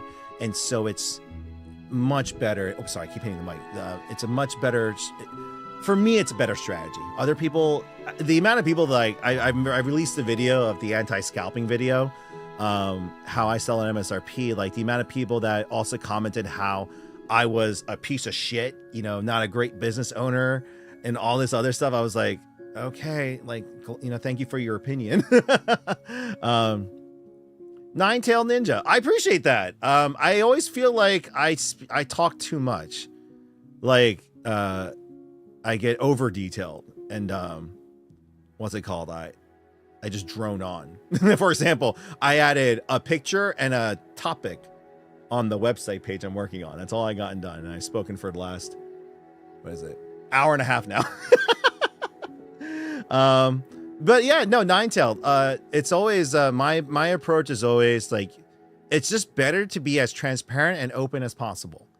So that way you understand, this for me, like, the reason for me doing this channel and me streaming and us doing this business, it's multi. When people come in, I want them to feel welcome. And as a business owner, I want to earn that trust. There's so many things I want to do and build. And, for me, it's coming from a place where I've been betrayed, backstabbed, misused by stores and, got ripped off and so forth. And so for me, I want to build a space that I like young Andrew would have fully supported and want to be at and be a part of. So, Tim, welcome back, brother. It's always good seeing. Yes, baby monitor. Yes, my daughter Aerith is sleeping right now. Her arms are completely She is fully passed out. My wife is currently washing up, so I'm on baby duty right now. Shiny, that's awesome. It's cool to see so many people coming together for Pokemon. That's the thing. That's great. Like that. Like if you guys didn't see my video about this, like the scalper that gave me a bunch of crap, he was like, "Who even plays the game? No one plays Pokemon. It's only reselling and making money." I'm like, dude, you've never been here on a Thursday, have you? I even have a thriving video game community on Saturdays. That threw me off. Like I was there on a Saturday and we had like 20 people with Switches. I'm like, is this Smash Brothers today? He's like, no, it's Pokemon. It's the Pokemon VG. I'm like, wait, we have tournaments for the video game? They're like, yeah. And they're completely different people. Like there's no crossover. I mean, there is some crossover, but it's like the majority of the people who come for the Saturday video game tournaments, they're not there for the Thursday card nights because they don't play the card game. So I'm like, oh wow. It's always good in that regard. Yeah, Tim, that's she's pretty much the reason why I'm not doing a lot of the shows this year. Because especially because of my first two children, running this business, doing other convention shows, I barely remember them as babies because I really wasn't around. I look back at some of the old videos and it saddens me because over 90% of the footage was shot by my wife, and I'm also not in it any way or shape or form. It's usually my wife and my parents, and because I was always working at the store day and night, and it was like, you know, I will say this, in the past 4 weeks, I've spent more time with Aerith, my daughter, as a baby than I did all of together for my boys. Putting them to sleep, feeding them, changing them. Like, I have spent more time holding my daughter than I ever did with my two boys. That's not out of choice. It was just the time, right? I was always working. I was working 100+ hours a week. You know, I'm always coming home late at night, sleeping during the mornings. So like, you know, I really wasn't around. So it's just like, you know, for me, like I promised myself and my wife and stuff too, like I'm going to be different this time. And not to say that I don't want to build that bond with my boys. Like we have our own bond now, and I've been home more for them, and you know, we're definitely growing in our relationship too. Like my son really looks forward to the he's like, "Are we having boys day?" I was like, "Huh?" Like, yeah, just us, right? No mom, no Jaime, no Aerith, just us. Like, yeah, like they enjoy it. They like just being the three of us, and so it's just like I've been enjoying it too. Like I went to the park with them the one day. We got ice cream, and you know, we just been hanging out a lot more, and it's been good. And I think we're gonna get there. Yeah, no, Black Wolf, no, for 100% sure. Like, you know, I mentioned in the story, you know, I mentioned this to you guys before, but you know, for me, I was stressing the hell out the end of March and early April because, like, you know, we were still behind and I still needed to get things done and still move some things. And, you know, I was like, I should still keep streaming every day, making content. I was still like, you know, like, I was like, man, like when my wife was in labor, I was like, no, don't come out now. You're 10 days too early. I need more time. And you know, I was spiraling out of control. And then, you know, for me, when my daughter came out, it was like a clarifying moment. It was like, no more excuses, bullshit aside. I got to focus where I need to focus. But she is the most important thing to me in the world right now compared to everything else. And so for 2.5 weeks, I stayed off social media. I didn't stream. And I was still like going crazy about the business. Like, what do I do? Right. But I worked on things that I could. Like, all right, there's things I can't change or do stuff, but like today, what can I accomplish? So I worked on that. I worked on the house. I organized the basement. I redid the office. I'm cleaning up a lot of things. And it was just like 2.5 weeks of just like organization. It was good. It was actually really good. Still freaking out mentally. I was like, man, I gotta get back to streaming. Like, I missed you guys. Like, for those 2 weeks, guys, I missed you. I missed everyone. You know, It's weird. Like I end up coming in here and I'm always just talking to myself. I don't know, geez, like I don't know how, other streamers always, they're playing games usually, they're doing something, and I'm talking to you guys. I'm talking to myself. It's like it feels like that. You know what I mean? It's just like I'm talking to text on a screen at the time. Oh my gosh. But yeah. All right. Let's change all of this. Once again, guys, if you guys have any questions about the pre-orders, investing, lifetime memberships, the business, life, what we've been going through, or Pokemon, anything you guys want to talk about, you guys let me know. Otherwise, I'll be working on the website. That's why we love you, brother. No, definitely, man.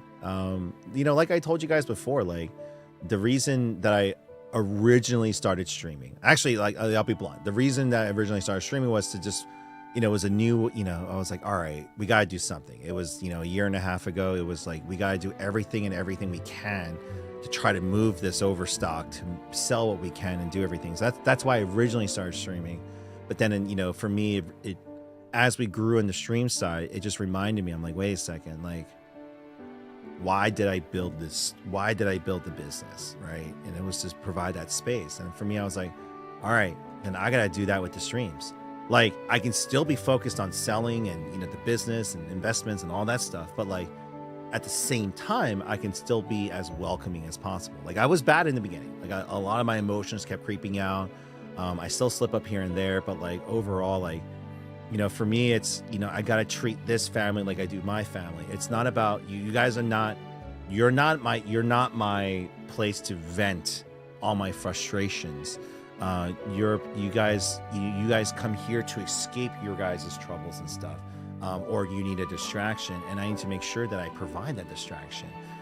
Whether that's me doing ridiculous shit, making you guys laugh, or relaxing, playing games, just, listening to good music. Or just talking to you guys, talking about a different topic, talking about life in general. We're just doing that. I think many people were able to get the Pokemon drop today. I completely missed out. I like, for me, I would like to get one of those drops one day, but again, Pokemon is not my main, like, ironically, as I'm sitting next to Pokemon is not my main focus. It's just kind of crazy. I can't believe, oh God, I'm sorry. The fact that there's already like 10 pages on eBay of just people scalping already, it's just like ridiculous to me. Oh my gosh. I hope they all crash and burn. Oh my gosh.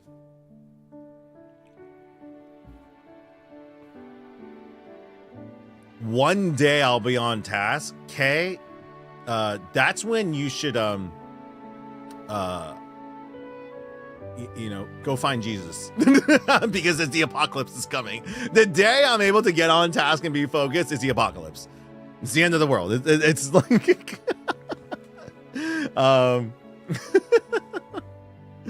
but we'll see. Yeah, it's just crazy to me. Yeah, well, yeah, it's sad. I've been a fan of since the 90s, seeing what it is today. Scalpers, it's rough. No, it is. And the thing is, I've been seeing a ton of videos on, now that I'm back onto TikTok, there's like, the videos are crazy to me because you have people who are talking about the business side of things. You have people complaining. So they complain. It's a lot of complaining about the business side of things. People who are ripping shippers complaining they can't get product. Don't call them scalpers. They're building their own communities. You have scalpers boasting about their collections. You have scalpers crying about how they lost money. You have content creators who are, always complaining about the scalpers and the current state of the industry. It's just a lot of complaining. There's like rare, my mutuals who make shorts, they're the dealers like Alex Ketchum, like I enjoy their videos because they're just focusing on enjoying the hobby, opening packs, trading, it's not even about the good parts. It's just the hobby.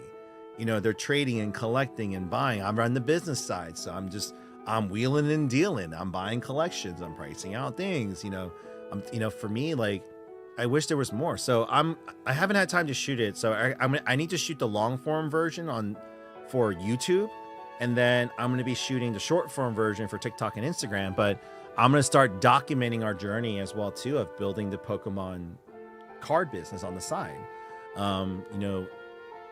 Or I should even do that. You know what? Like, maybe I should call it something different, because like people are gonna, like, the thing is, I gotta watch out for my messaging, because a lot of people are gonna think that, oh, he's given up on gamers heaven and now he's just doing Pokemon.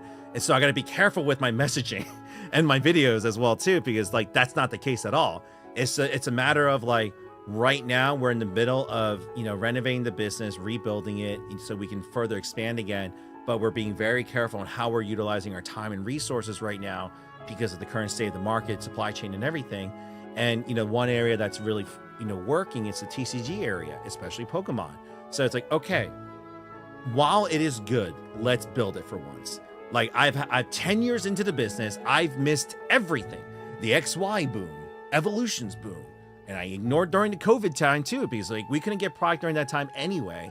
So we just sold what we could, but we didn't get into the singles game. We were still recovering from COVID, and we ended up focusing on franchising. So I didn't focus on it. But you know what? Better late than never. I could sit there and make all the excuses why I shouldn't start the business. Shouldn't start the card business. It's too late for you. There's too many competitors. Everyone else is already doing it. There's so many content creators on it. Market saturated, blah, blah, blah. Excuse. Why not to do it? Start. Just start. And you build from there. You don't focus on them. The only reason I think about them or watch their content is to learn. What are some of the good practices that they have done that help them get success? What are the things that they do with their content that is doing well? And build from there. Like, I see these videos of people doing these $50,000, $80,000 deals in cash at Collecticons, and like, they didn't start that way, So like, let's go back and we follow their journey. Where did they start? 5 years ago, like 3 years ago, they started off with a small booth with like $2,000 worth of inventory. It's like, oh, so like it's the same thing. And the fact that in just 2 months, I went from a few hundred to our collection being worth over $15,000, our inventory. Sorry, I gotta stop saying collection. I am not collecting. I am building the business side of it. So it's our inventory. Our inventory value went from a couple hundred to over $15,000 in 2 months worth of work. I've been hustling. I have been hustling. But it's like, it's the one area of the business that's finally showing some progress. It's not just Pokemon too. Magic the Gathering, Yu-Gi-Oh, Lorcana, One Piece especially, now Gundam. Like, it's all doing well. So you know what? Yes, I will lean on to the card business side of the business for now to then fund the other aspects of the business later. So we're doing that. Do you guys buy cards? And if so, what's your percentage cash and trade-in? Shiny, yes, I do. I've had to change it up because of the volatility of the market. So for Scarlet Violet era cards, I buy cash between 60 to 70%. Trade-ins 70 to 80%. And sometimes more depending on what the card is. Like, if it's definitely one of the more staple ones, will be a little bit higher. But if it's like random bulk illustrations, like $5, $6, $3 ones, I'm like, hey, I gotta keep it low because they've been dropping, right? Or they've been like even the mid-tier ones, like Journey Together. I'm at the point now where I'm like at half because they've dropped so much. So like, I got like, and then people understand. Like they're like, I have this Articuno, but I'm like, I have like 10 of them. Like, I don't need more. Are you done? She still didn't wake up. Why are you so...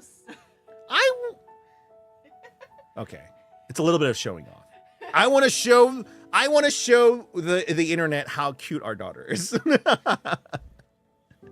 She's not an object, and no, she is not. But she's adorable. And I want to share the joy of a newborn baby.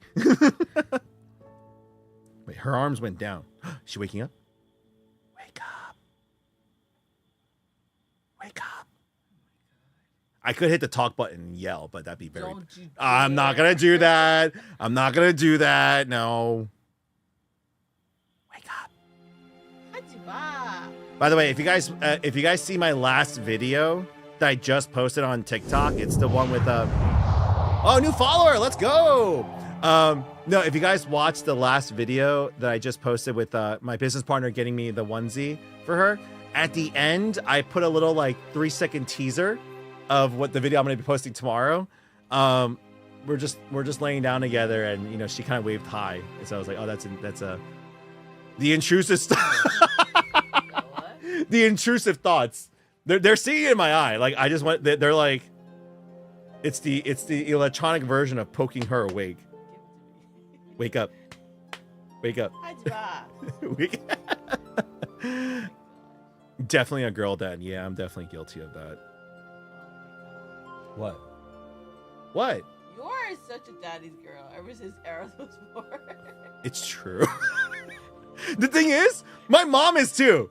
Like my thought was like Asian parents, like, you know, they want like grandsons, you know, Asian culture. They want to, you know, extend the family line. And my mom was always like, oh yeah, like you need to have boys. I like the boys. But Once Aerith with Aerith, my mom, she's like protective, like hyena queen, like lioness. Like, she pushed you away. you know, in one breath, she's like, you gotta stop holding her. You're coddling her. You're gonna spoil her. She's gonna always be relying on you to like sleep and hold her. Like, you gotta stop doing that, right? And in the same breath, as soon as my daughter just like, she's like, oh, come here, granddaughter. Like, she goes to hold her right away. She literally today, I went to go change her diaper. She like pushed me out of the way.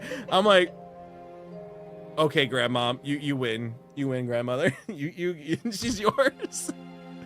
Like, she even, like, my dad named both our boys too. Like, he picked the name for the Korean names, right? So he picked their Korean names.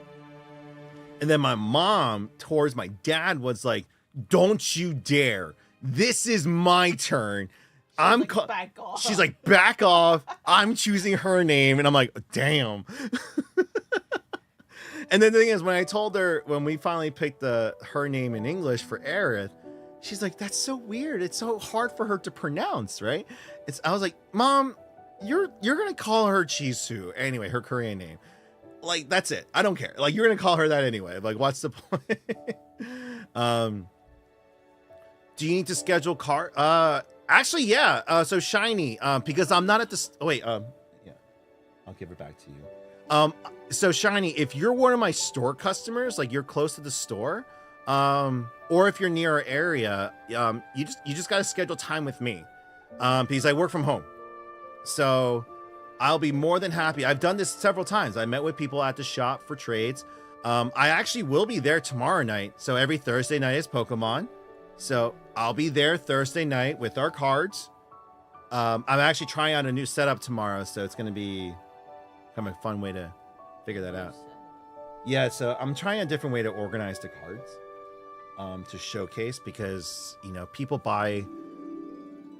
So each show I'm experimenting with different things, but people buy for different reasons. Some people buy just in terms of value. Some people buy based off era. So what I'm going to do this time is organize the cards via era. So I'm going to have a Scarlet Violet section of $10+ cards, Shield and Sword, X and Y, and then prior. I only have so much space. I'm going to be careful with how far back I go. But I'm going to essentially just do XY through XY, Shield and Sword, and Scarlet Violet, set them up. Because I have those are the cards I have the most of, right? And so then I'll put the other cards in a different case. So you need to find her Aerith outfit. Black Wolf. Eventually. Shiny, if you need my email, if you actually go to the website right now, I think under the giveaways. Oh, never mind. It updated to what I'm working on. If you go under the investment page, what the? Failed. Oh no. Delete everything. Oh no. What did it do? What did you do? What the heck? Wait, is the templates tied? Hold on. No! No! Don't do this to me right now. Oh, no. So if I remove this section...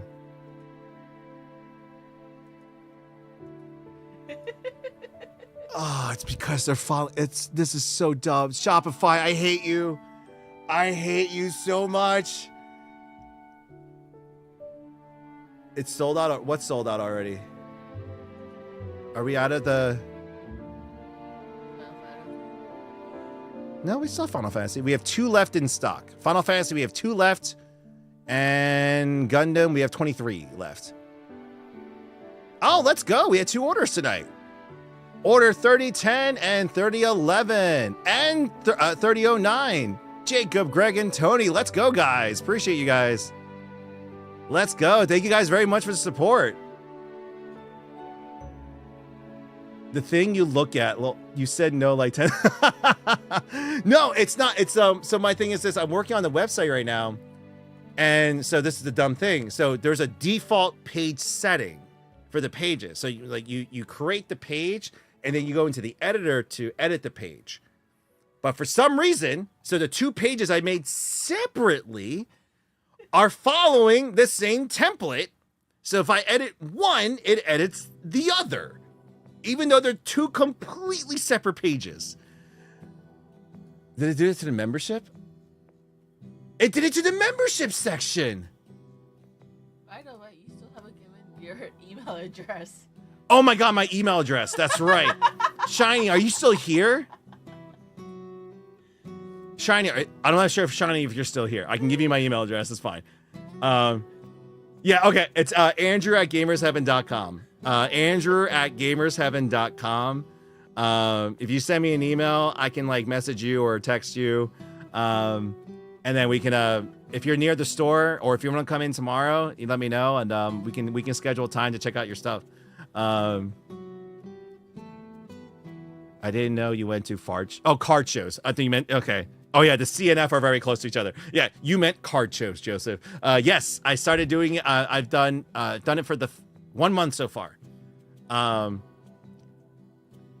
yeah, have you decided this week where are you going? Oh, I didn't hear back yet from that guy. So my wife also said too, she was like, I'm getting serious about, the card side of things. How quickly I went from, all right, I'm going to stay within 2 to 3 hours, and how literally in a week or 2 weeks it's changed to 2 to 5 hours.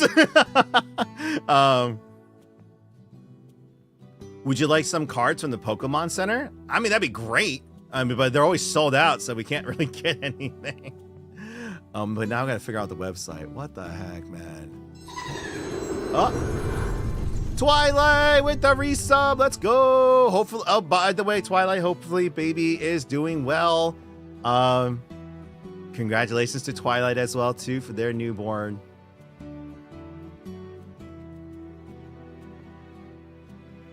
Let's go. Sorry, I gotta figure this out. I just messed up the website. So hold on a second. So they need to make their own templates. What? I don't... Themes? No. This is confusing!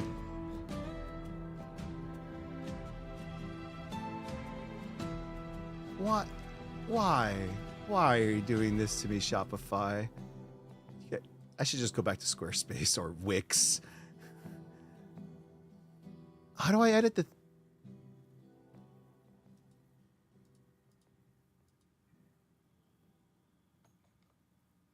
Default page. Oh, God. Oh, there we go. Default page. Create template. Oh, my gosh. There we go. Oh. I got to do it via here. So this is the giveaway page. Create template.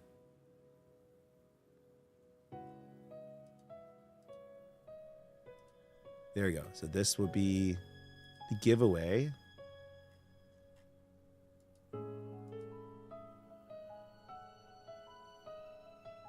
Memberships.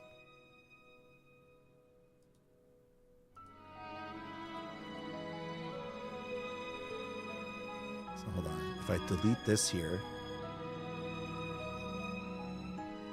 delete that. It's still tying together. Oh my gosh, this is so infuriating. This is so infuriating right now. This is so infuriating right now. Why am I on this page? What?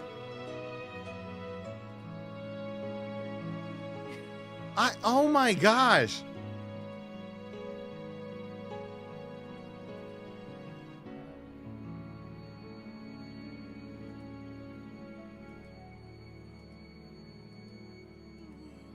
Hold on. Edit the themes. Oh, sorry. This is now like giveaway. Bam. Oh, this is so dumb. I hate inefficiency. And this is a multi-billion-dollar company. This is so dumb. So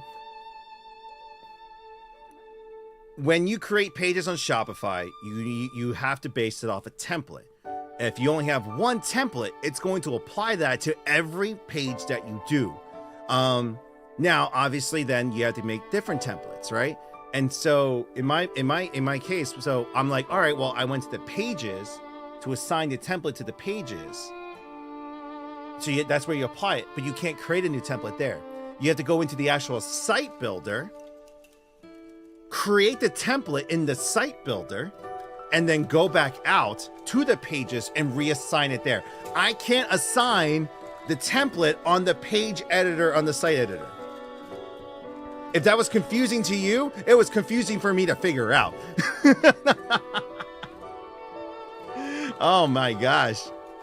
But quick shout out to all those people that did order some stuff today. Really appreciate it, guys.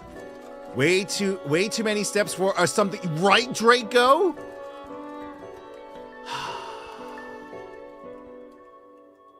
So creating a template based on default page. This is going to be for investing. Create template. Cool. Create template. This is going to be for memberships. There we go. Now I have to exit, go to the pages, individual, lifetime memberships, assign memberships. Save. Back out. Investment opportunities. Investing. Save. Now, theoretically, sorry, this is just me figuring it out right now. So I'm going to go onto the website. I'm going to add I'm going to add an asset to one page. It better not appear in the other. It does not. I'm going to add a section here. So we're going to add add a section. Featured collection. Collection is going to be investment opportunity. So, boom. Done. That's been applied. Now, if I go to invest, it shouldn't appear. It does not. We figured it out. Yay. Is she awake yet? No, not yet. It's always something every day. If you guys ever run a small business, there's always something every day. Shall we sell some Pokemon cards right now? Anyone interested in this Umbreon V PSA 9? You go to bed? Technically, my most expensive. No one asked me. No one asked me. What do you most expensive? No one knows asked me that question. So What is your expensive? most expensive is actually my Charizard. My base one. So actual value is like 700 on this. The Gengar is like 600, 650. This one's now down to 600. You waking up? That false alarm. She does a lot of these false alarms. Like my daughter literally she has the most like dramatic stretches. So she'll be like, oh my gosh, why am I stretching? Oh, the yawns are so terrible. And then back to sleep. It's just like the most over dramatic yawns.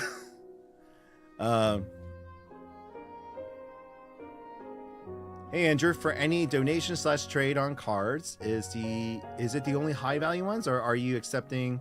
Oh no, I'm accepting all of them. So what it is I'll have a bulk area for, I'll call it the Mines of Moria, but I'm gonna come with something else. But essentially, like, I did this like 10 years ago, where I put my bulk into like a bunch of like 5,000 card bins, and people can go through them. But Ben's gonna organize all the bulks. So the bulk is fine. Anything of like, you know, for me, like I like to make a $1 rare binder for everyone, you know, for foils and, you know, old cards and stuff.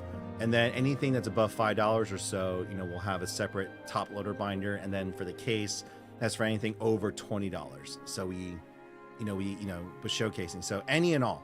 At this point for me, it's not about being picky.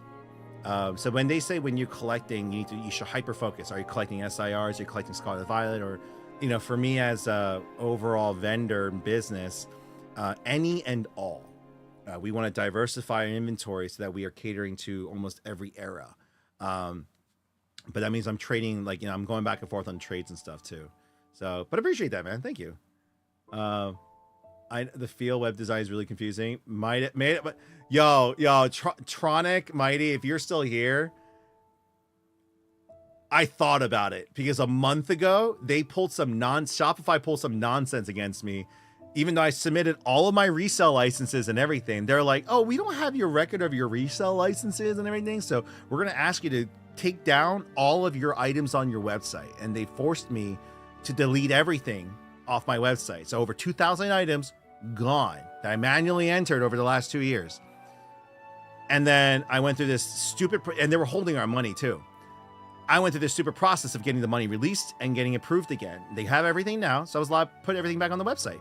But then I come to find out from another representative, they're like, oh, you could have just put all your items on hidden, not delete them. And I was like, ma'am, I verified with 3 people that they told me to delete everything. And she's like, well, they told you incorrectly. The music is quite fitting. I was so sad. And I'm like, you made me delete 2 years worth of work that I worked on for the last 2 years, manually entering everything one at a time because of a miscommunication.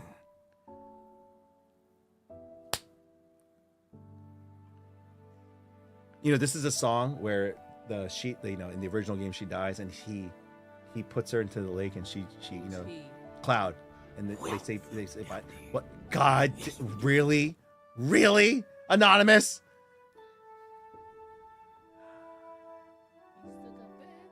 Yeah.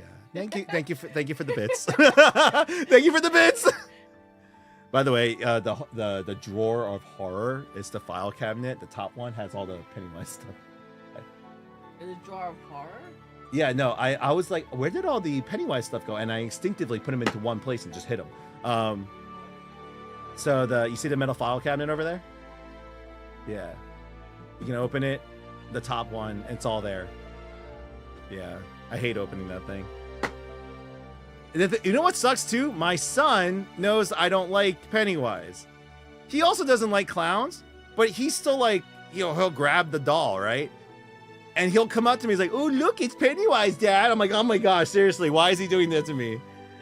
Yeah, Daniel does that. He'll come up and he'll grab the Pennywise plushie. He's like, look, Dad, look, it's Pennywise. And I'm just like, what's wrong with you? What about my Mother's Day page she did? Huh? Oh my gosh. Oh, guys. Oh my gosh. Oh my gosh. That should be a TikTok, honey. Daniel, he did a thing in he did a Mother's Day thing where you write things about your mom, right? So in Korean, mom is 엄마, right? So he always calls Sarah 엄마. So he was like, my mother's name is 엄마. I think the best answer. Oh, so like, what's that? My mom is 74 years old. And apparently I have white eyes. You have white eyes. You like to clean the house, and you like spicy food. Spicy noodles. Spicy noodles. I have a picture. If you want, but post it on Discord. Yeah, that's definitely better. Discord. Discord. Sarah's gonna post it on Discord. Oh whoa. Oh whoa. Thank you guys. Anonymous, thank you for the thank you for the bits. Okay.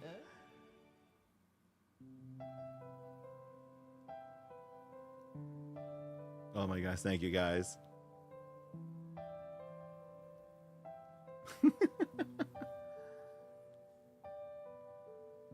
It's the mama, not the mama.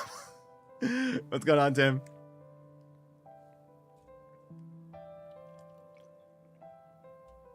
Is she waking up? Oh, she waking up?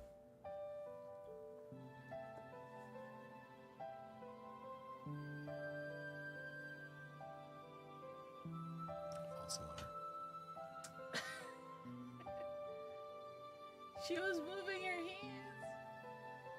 She actually, Alright, I posted Sarah it. has a recorder. Yeah, I passed out with Aerith on my chest, like just sleeping.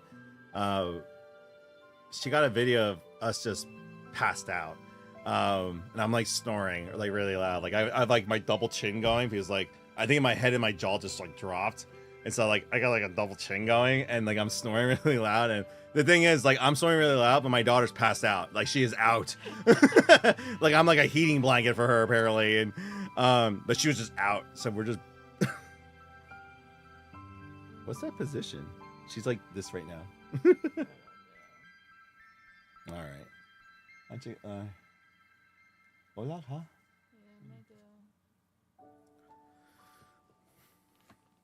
Alright, pictures on Discord. Pictures on Discord. If you guys want to check it out, the report.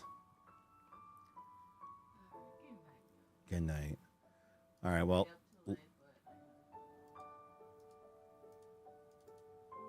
Oh my gosh, I gotta rewrite everything.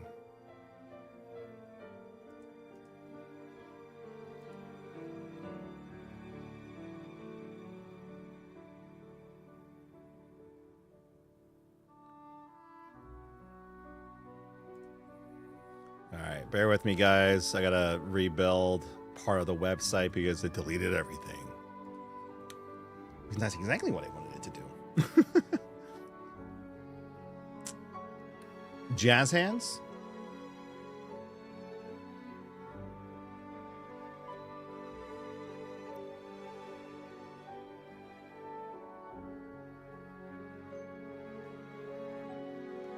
All right, it's getting into the sad music. So we're going to move into violin music.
What's the last time you did cloud squats? It was last week. So I was actually going to do them yesterday or 2 days ago, even tomorrow. But I actually, the last time I did it, apparently I pushed myself a little bit too hard. I actually injured my calf. I did not realize this until today, because for the last week or so, I've had this abnormal cramp and pain in my right calf. Like I thought it was a Charlie horse, but it wasn't that. It kept getting worse. It got painful and uncomfortable in certain positions, and no matter what I did, it wasn't going away. So me and my doctor were afraid that it was a clot. So got an ultrasound done, scanned it, and she determined like it wasn't that, but there was tears in the calf. So meaning I overworked it. So it's just injured right now. So no squats for me for a bit until it's fully recovered. And then I'm gonna have to alter the way I do the squats later. But yeah, so none today. I still want to get back to it because they're great workouts for the thighs. But wait to get back to it. I also gotta do the if anything, maybe tomorrow night I'll do the well, no, tomorrow at the store, but I am going to be doing the my swear push-ups. I think I owe a ton of those, so we're gonna work on that.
Hope it's just good vibes for you guys right now.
It's putting you to sleep.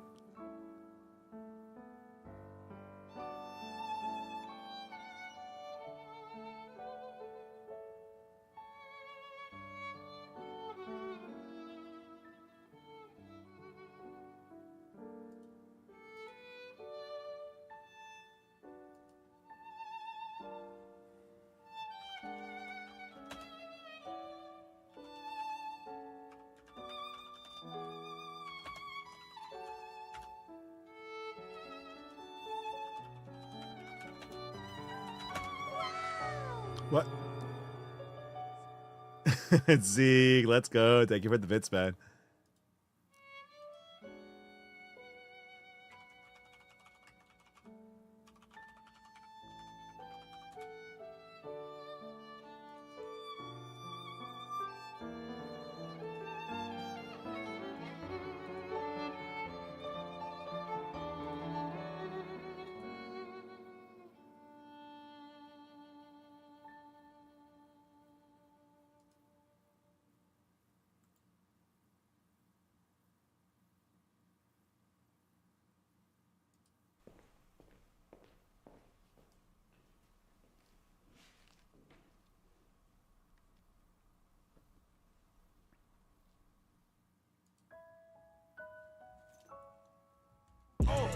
Oh my gosh, what the heck? Arctic Rose, what the heck? That's one way to completely break concentration.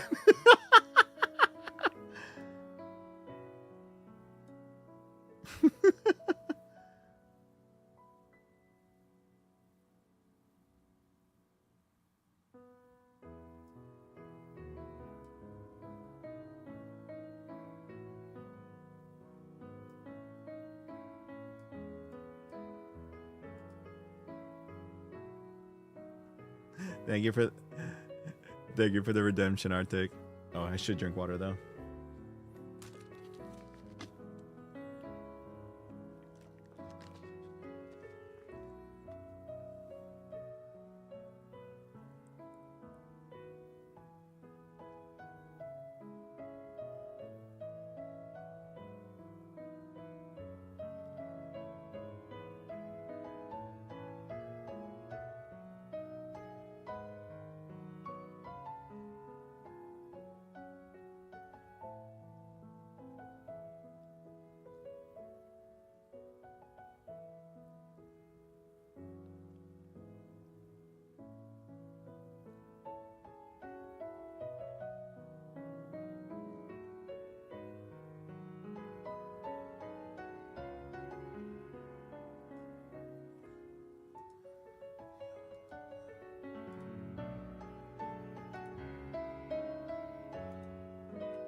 All right, sort of rebuilt the areas that I had to redo, but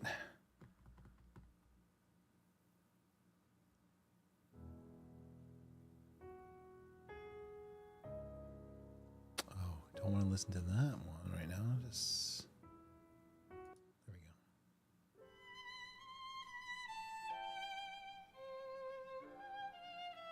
go. By the way, for all those that have been, tuning in for the last year or so, if you guys didn't realize already, I love piano and violin music, especially the game music and the music that I, grew up with and stuff. So just kind of put your soul at ease.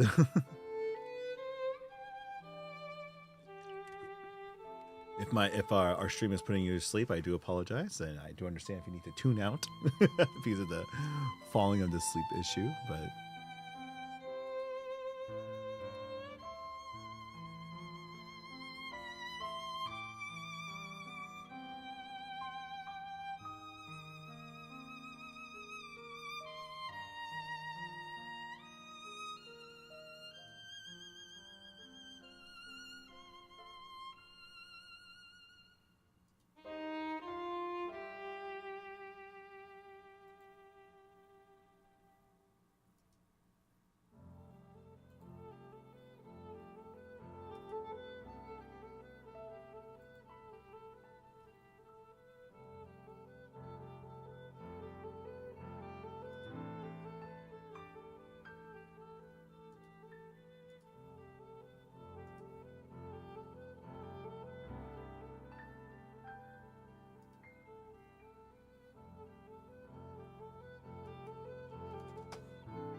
good night, Arctic Rose. And once again, happy birthday. Thank you for tuning in for everything tonight.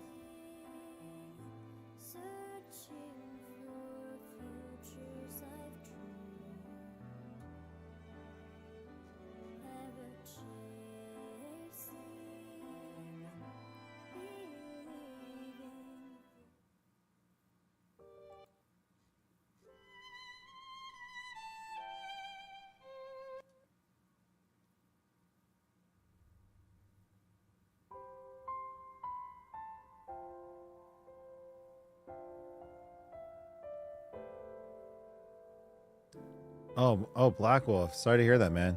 Well, I hope you feel better. Go get some sleep, man. You recover, man. Good night.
Black Wolf. Love you too, brother. You have a good night, man. Good night, fam.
Guys, I will be right back. Just gotta go use the restroom.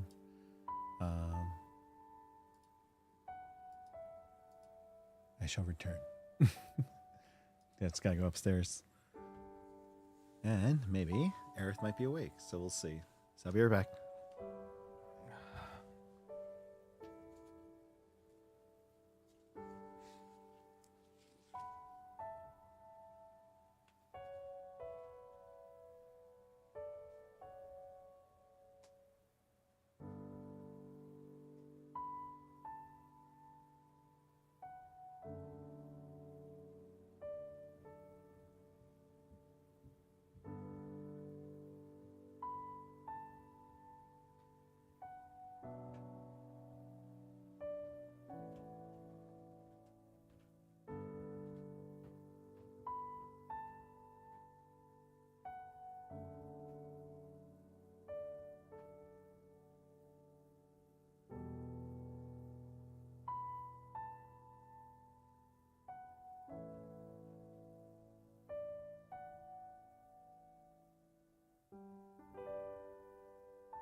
Ooh, okay. We have returned. Jeez.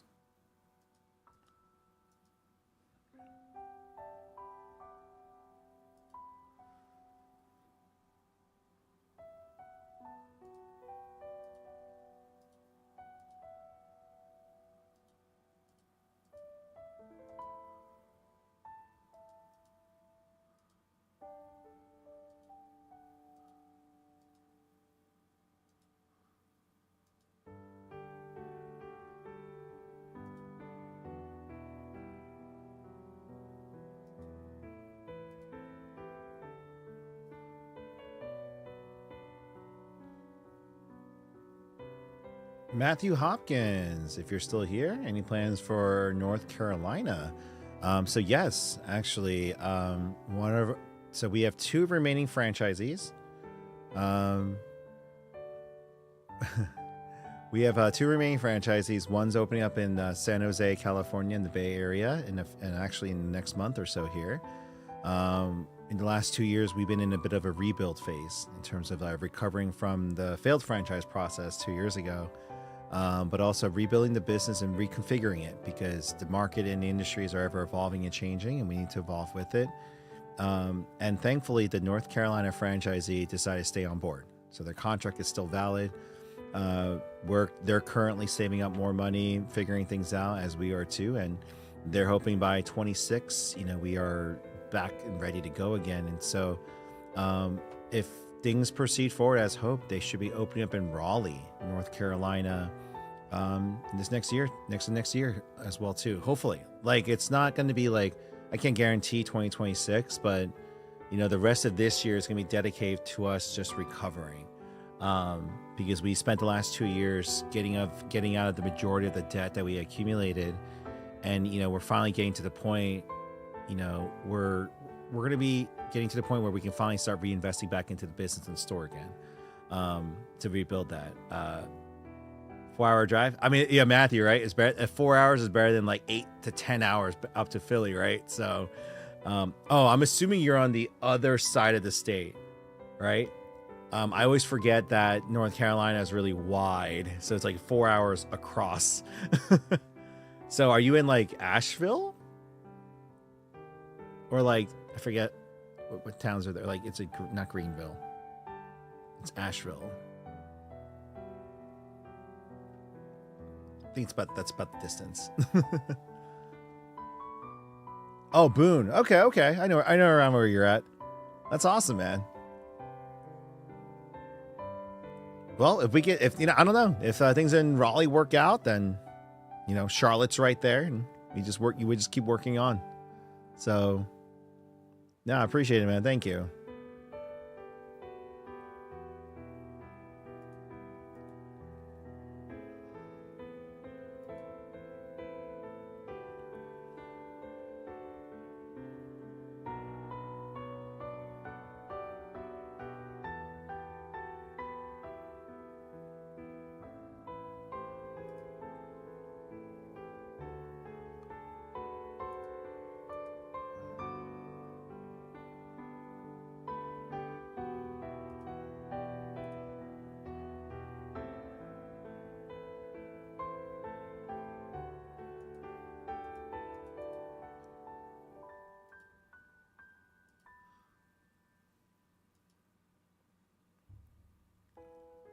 Joel, I mean, we are gonna be getting the ETBs, but most likely they're not gonna be increasing our allocations. So, if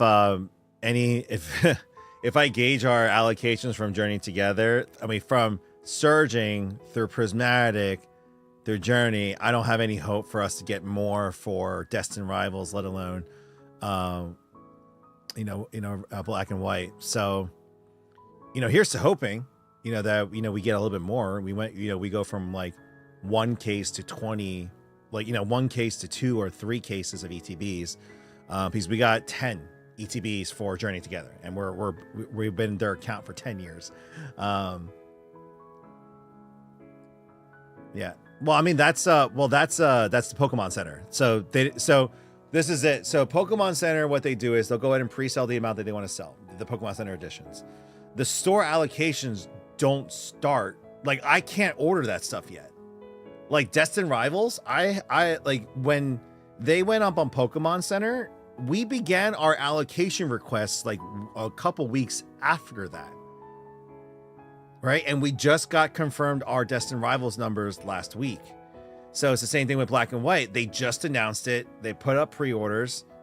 I can't even order it right now. Like it's not up for me to order.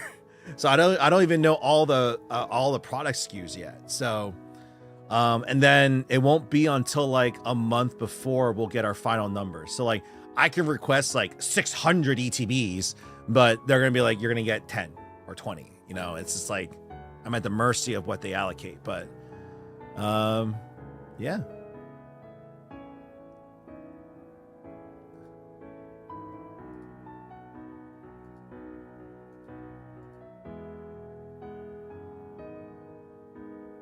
Yeah, so pretty much like, in terms of numbers, about a month before release, most stores will know what they're getting.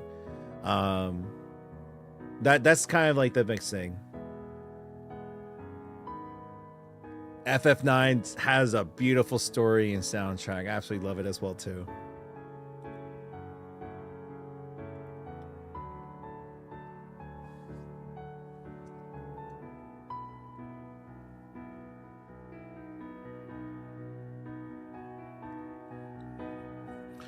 Like they did and didn't, because if you go on eBay right now, there's like 10, 11 pages of just scalpers reselling their ETB, reselling their Pokemon Center pre-orders.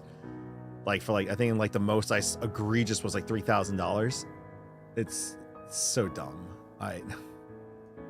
Yeah, it sounds like, I mean, already like today, I didn't know they released it today. I didn't know. Like I'm running a business, I don't see that. But a lot of videos I saw earlier today was a lot of people just being like, oh, I was able to get mine. I was able to get one. So people are a little bit happier, it seems.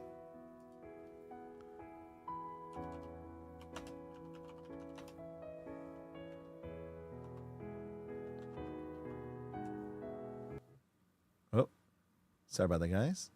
With Geico, we can easily bundle home and car insurance and What save the heck? even more. Yeah, just like that breakfast burrito. There isn't too much hot sauce, is there? I have a sensitive palate.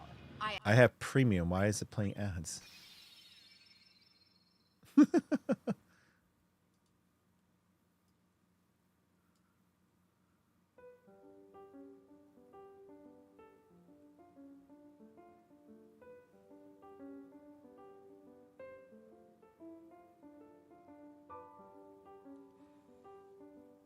Yeah. I have mixed feelings about Pokemon doing direct to consumer as much as they're doing.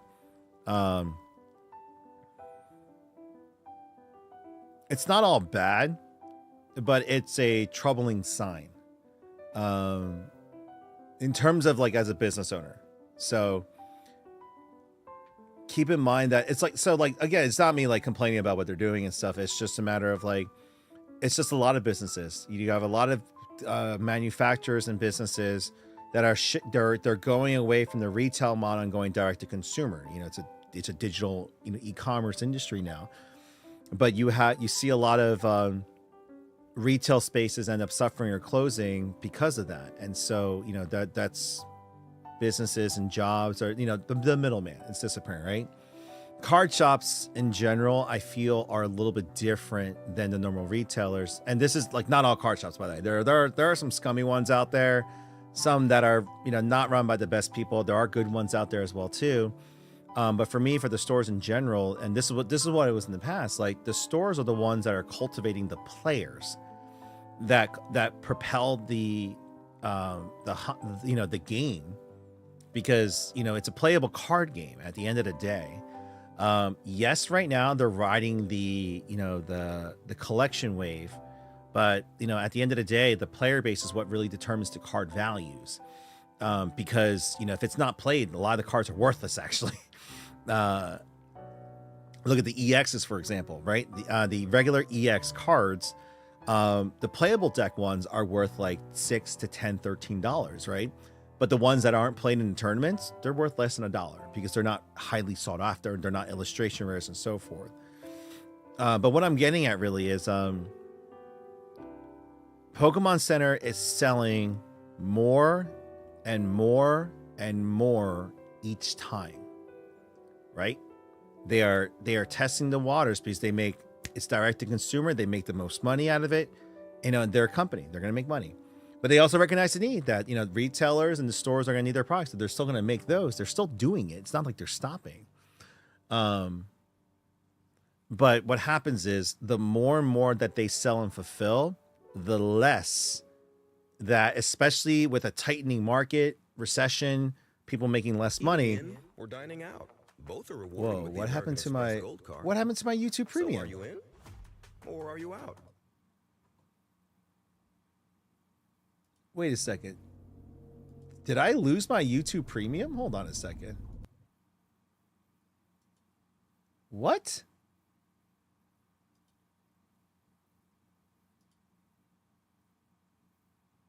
I should not be getting ads.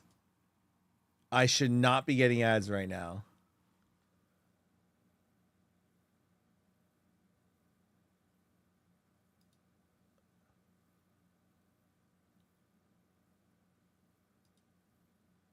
Wait a second.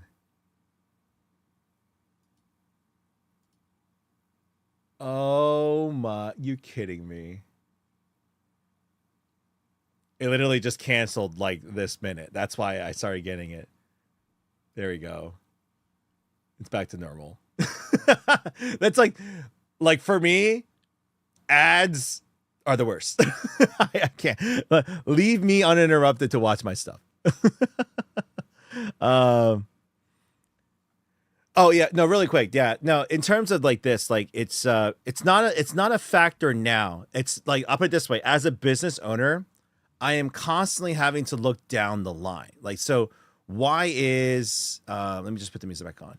But why is companies like Pokemon Center increasing the amount they sell to consumers, like whether it's through Amazon or through other big party vendors or themselves? Like, why is it bad for smaller businesses?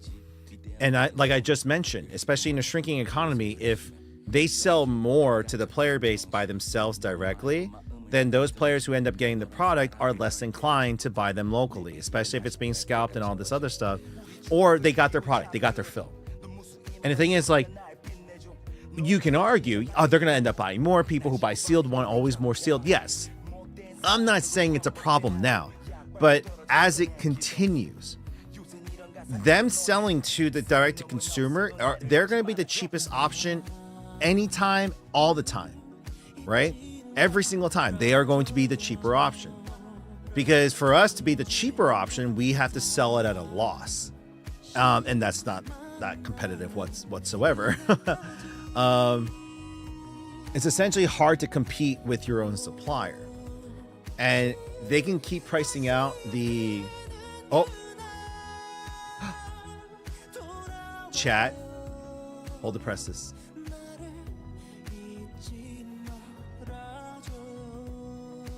Guess who's awake? For those that stuck around. Hey, hi Aaron. Look, he's awake. Hey. Oh, did you just wave hi? You just wave? Uh-oh. Are you hungry? Every time she does the hi, she's trying to eat.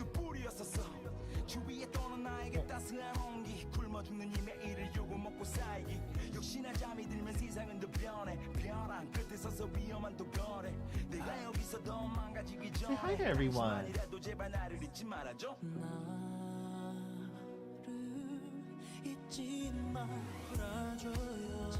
Guys, this is Aerith.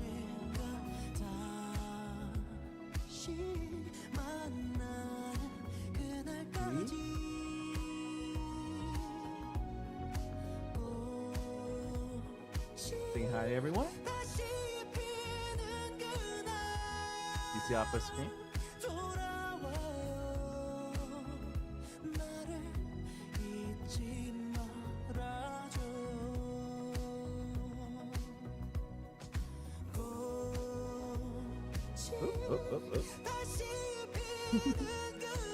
So, she gets wild with her head.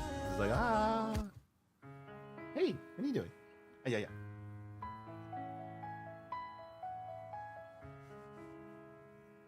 Yeah, Matthew Hawkins, this is number 3. Baby number 3. Hi. Hi. What are you doing? Hi. Hmm?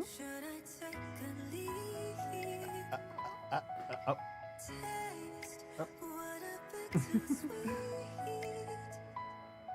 I think that's our third and small one. Yeah, no, I mean, Joel, hopefully, what I'm hoping is the Pokemon Company sees the popularity, and they print this to, like, one way to stop the scalpers, print this to oblivion. Like, make the initial release crazy. Give me 50 ETBs, give me 200 booster boxes, give every store, because then every store can sell at MSRP, and then everybody can get the product. You don't make enough, and they'll make the money. Pokemon Center, they can make so much money on release right now if they just print it to oblivion. Let us do that, let us sell it. But yes, guys, streams with my daughter, streams with Aerith coming soon. Once I finally get the pack and play art though, but and other things too. There's still basement needs a little bit more work. All right. But there she is, guys. All right. You hungry? She's very calm and still right now. So she's been like more awake these days. So she's getting older. So oh. Can you stop moving your hand back like that? Hi. Oh. Ah. What are we doing?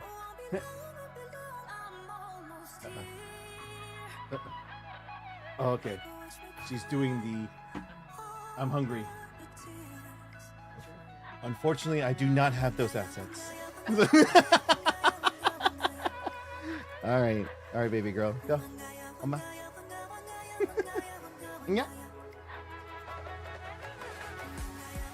Almost got you. Almost got you.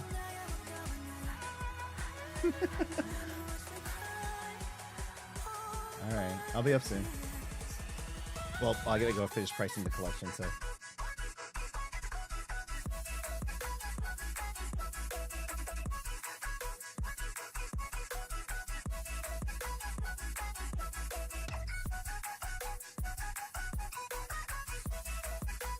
Oh, she likes to fall asleep to Kingdom Hearts music? Hell yeah.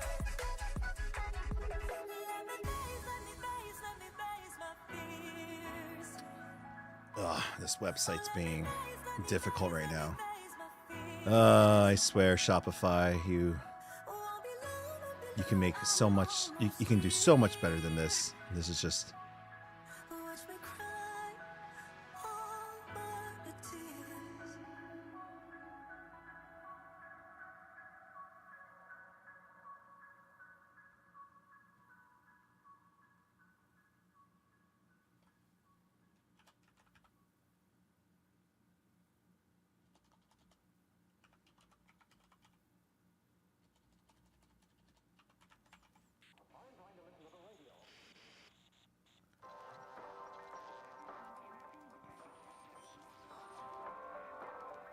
Do I have to use this?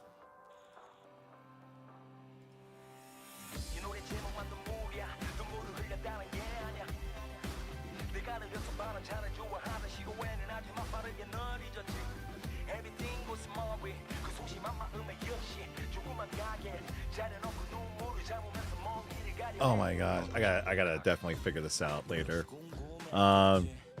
Do I sell Japanese Pokemon? No, unfortunately not. It's been hard to find a supplier. I thought I finally found a supplier because I'm like, all right, all of these like smaller creators and ripper shippers have like these mountains of, Japanese sealed. And so I went researching and I thought I found a distributor. I signed up with them and the prices are astronomical. I'm just like, there's no point. So I'm gonna give you guys a comparison. So in Japan, they're $50 to $60 in Japan for a booster box. You get I think it was like 10, 20 packs. They're 5 cards each, so nothing crazy. You guaranteed an SIR, a special art rare in every box. So it's just like, all right, it's a guaranteed hit. So there's so many of them. So Destined Rivals, $60 in Japan. For me to get one here, they were going to charge me $120 per box plus shipping.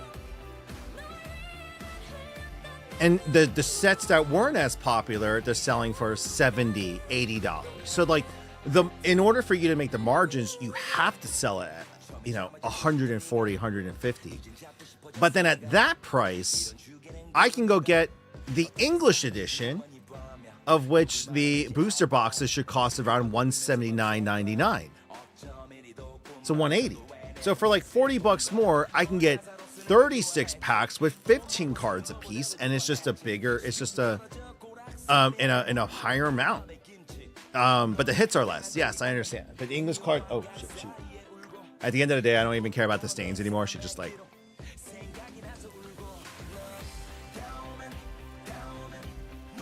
Oh, they're working on it right now. They are working on Kingdom Hearts 4. My favorite band right now is Big. Let's go. No, I'm hoping to still dig around. Obviously, like the creators out there right now, they're like, oh, I'm not gonna give away my secrets. It's like, no, it's understandable. You also can't find it online. With the Japanese cards, they are only for sale in Japan, so there are no official US distributors to get them. You have to order them from a direct Japanese distributor seller. So it's just not worth the investment for me right now. It's like with the limited resources I do have, for me to put in like a couple $1,000s to order from Japan, plus the tariff charges and the delay in shipment time, and then I'm also competing with every other freaking rip and shipper out there online, it's actually just not worth the time and effort. I'm already guaranteed to get at least a handful of Destined Rival products, so the English release stuff. I'm putting a lot more focus and energy onto the singles anyway, so it's just like better use of my time. Eventually, yeah, it'd be nice to build out the our card division a little bit more, so we do have more stock like that. But I don't want to turn Gamers Heaven into a rip and ship channel. Like, I don't want to be a dedicated like card business shop. I still want to be, I still want Gamers Heaven to be Gamers Heaven, the ultimate gaming anime lounge for everyone.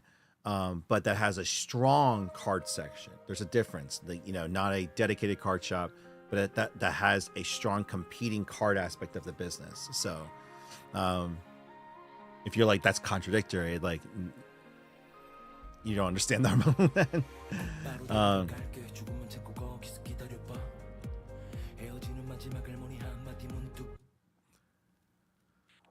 Let me see here. So right now, sorry, Shopify is giving me problems right now because I can't figure out how. I want to put all the images of the giveaway items on the website, but I can't because this is not. It won't let me do like a gallery. Like, I have to put in like. Oh, wait a second. Come on, am I overthinking this?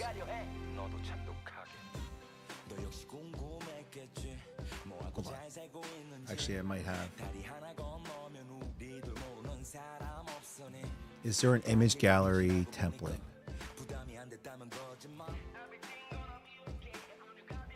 Hold on.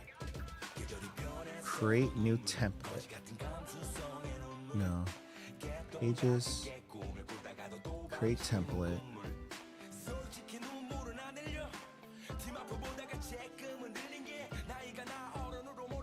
Nope. Never mind. I had to build it.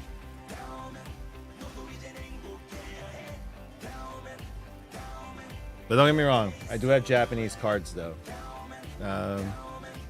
Yeah, so like I do have the Moonbryon or the Sunbryon in Japanese and Korean.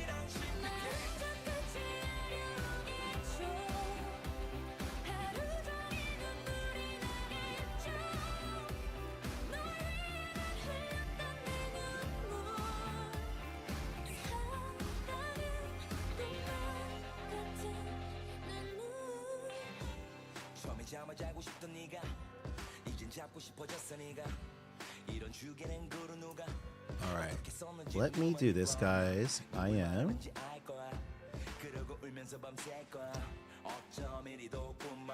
We are going to raid out.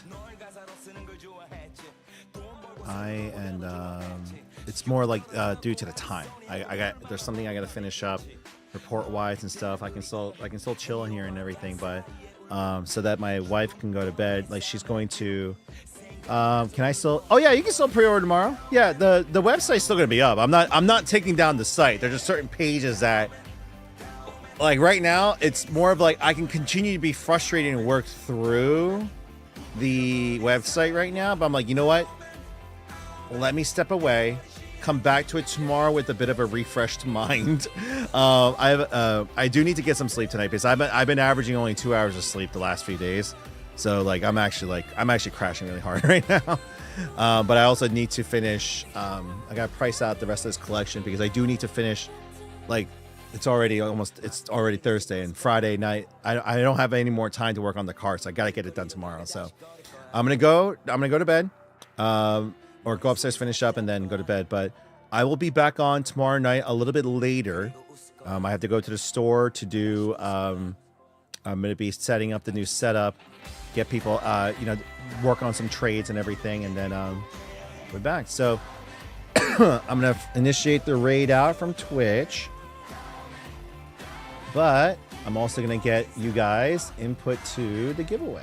So it's a small, good handful of you guys.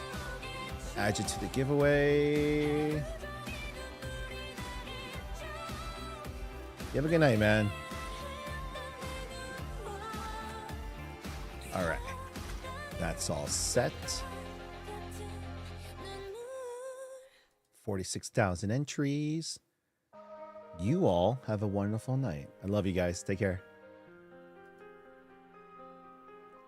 For those of you on TikTok, I'm just waiting for the raid to go out successfully first. There.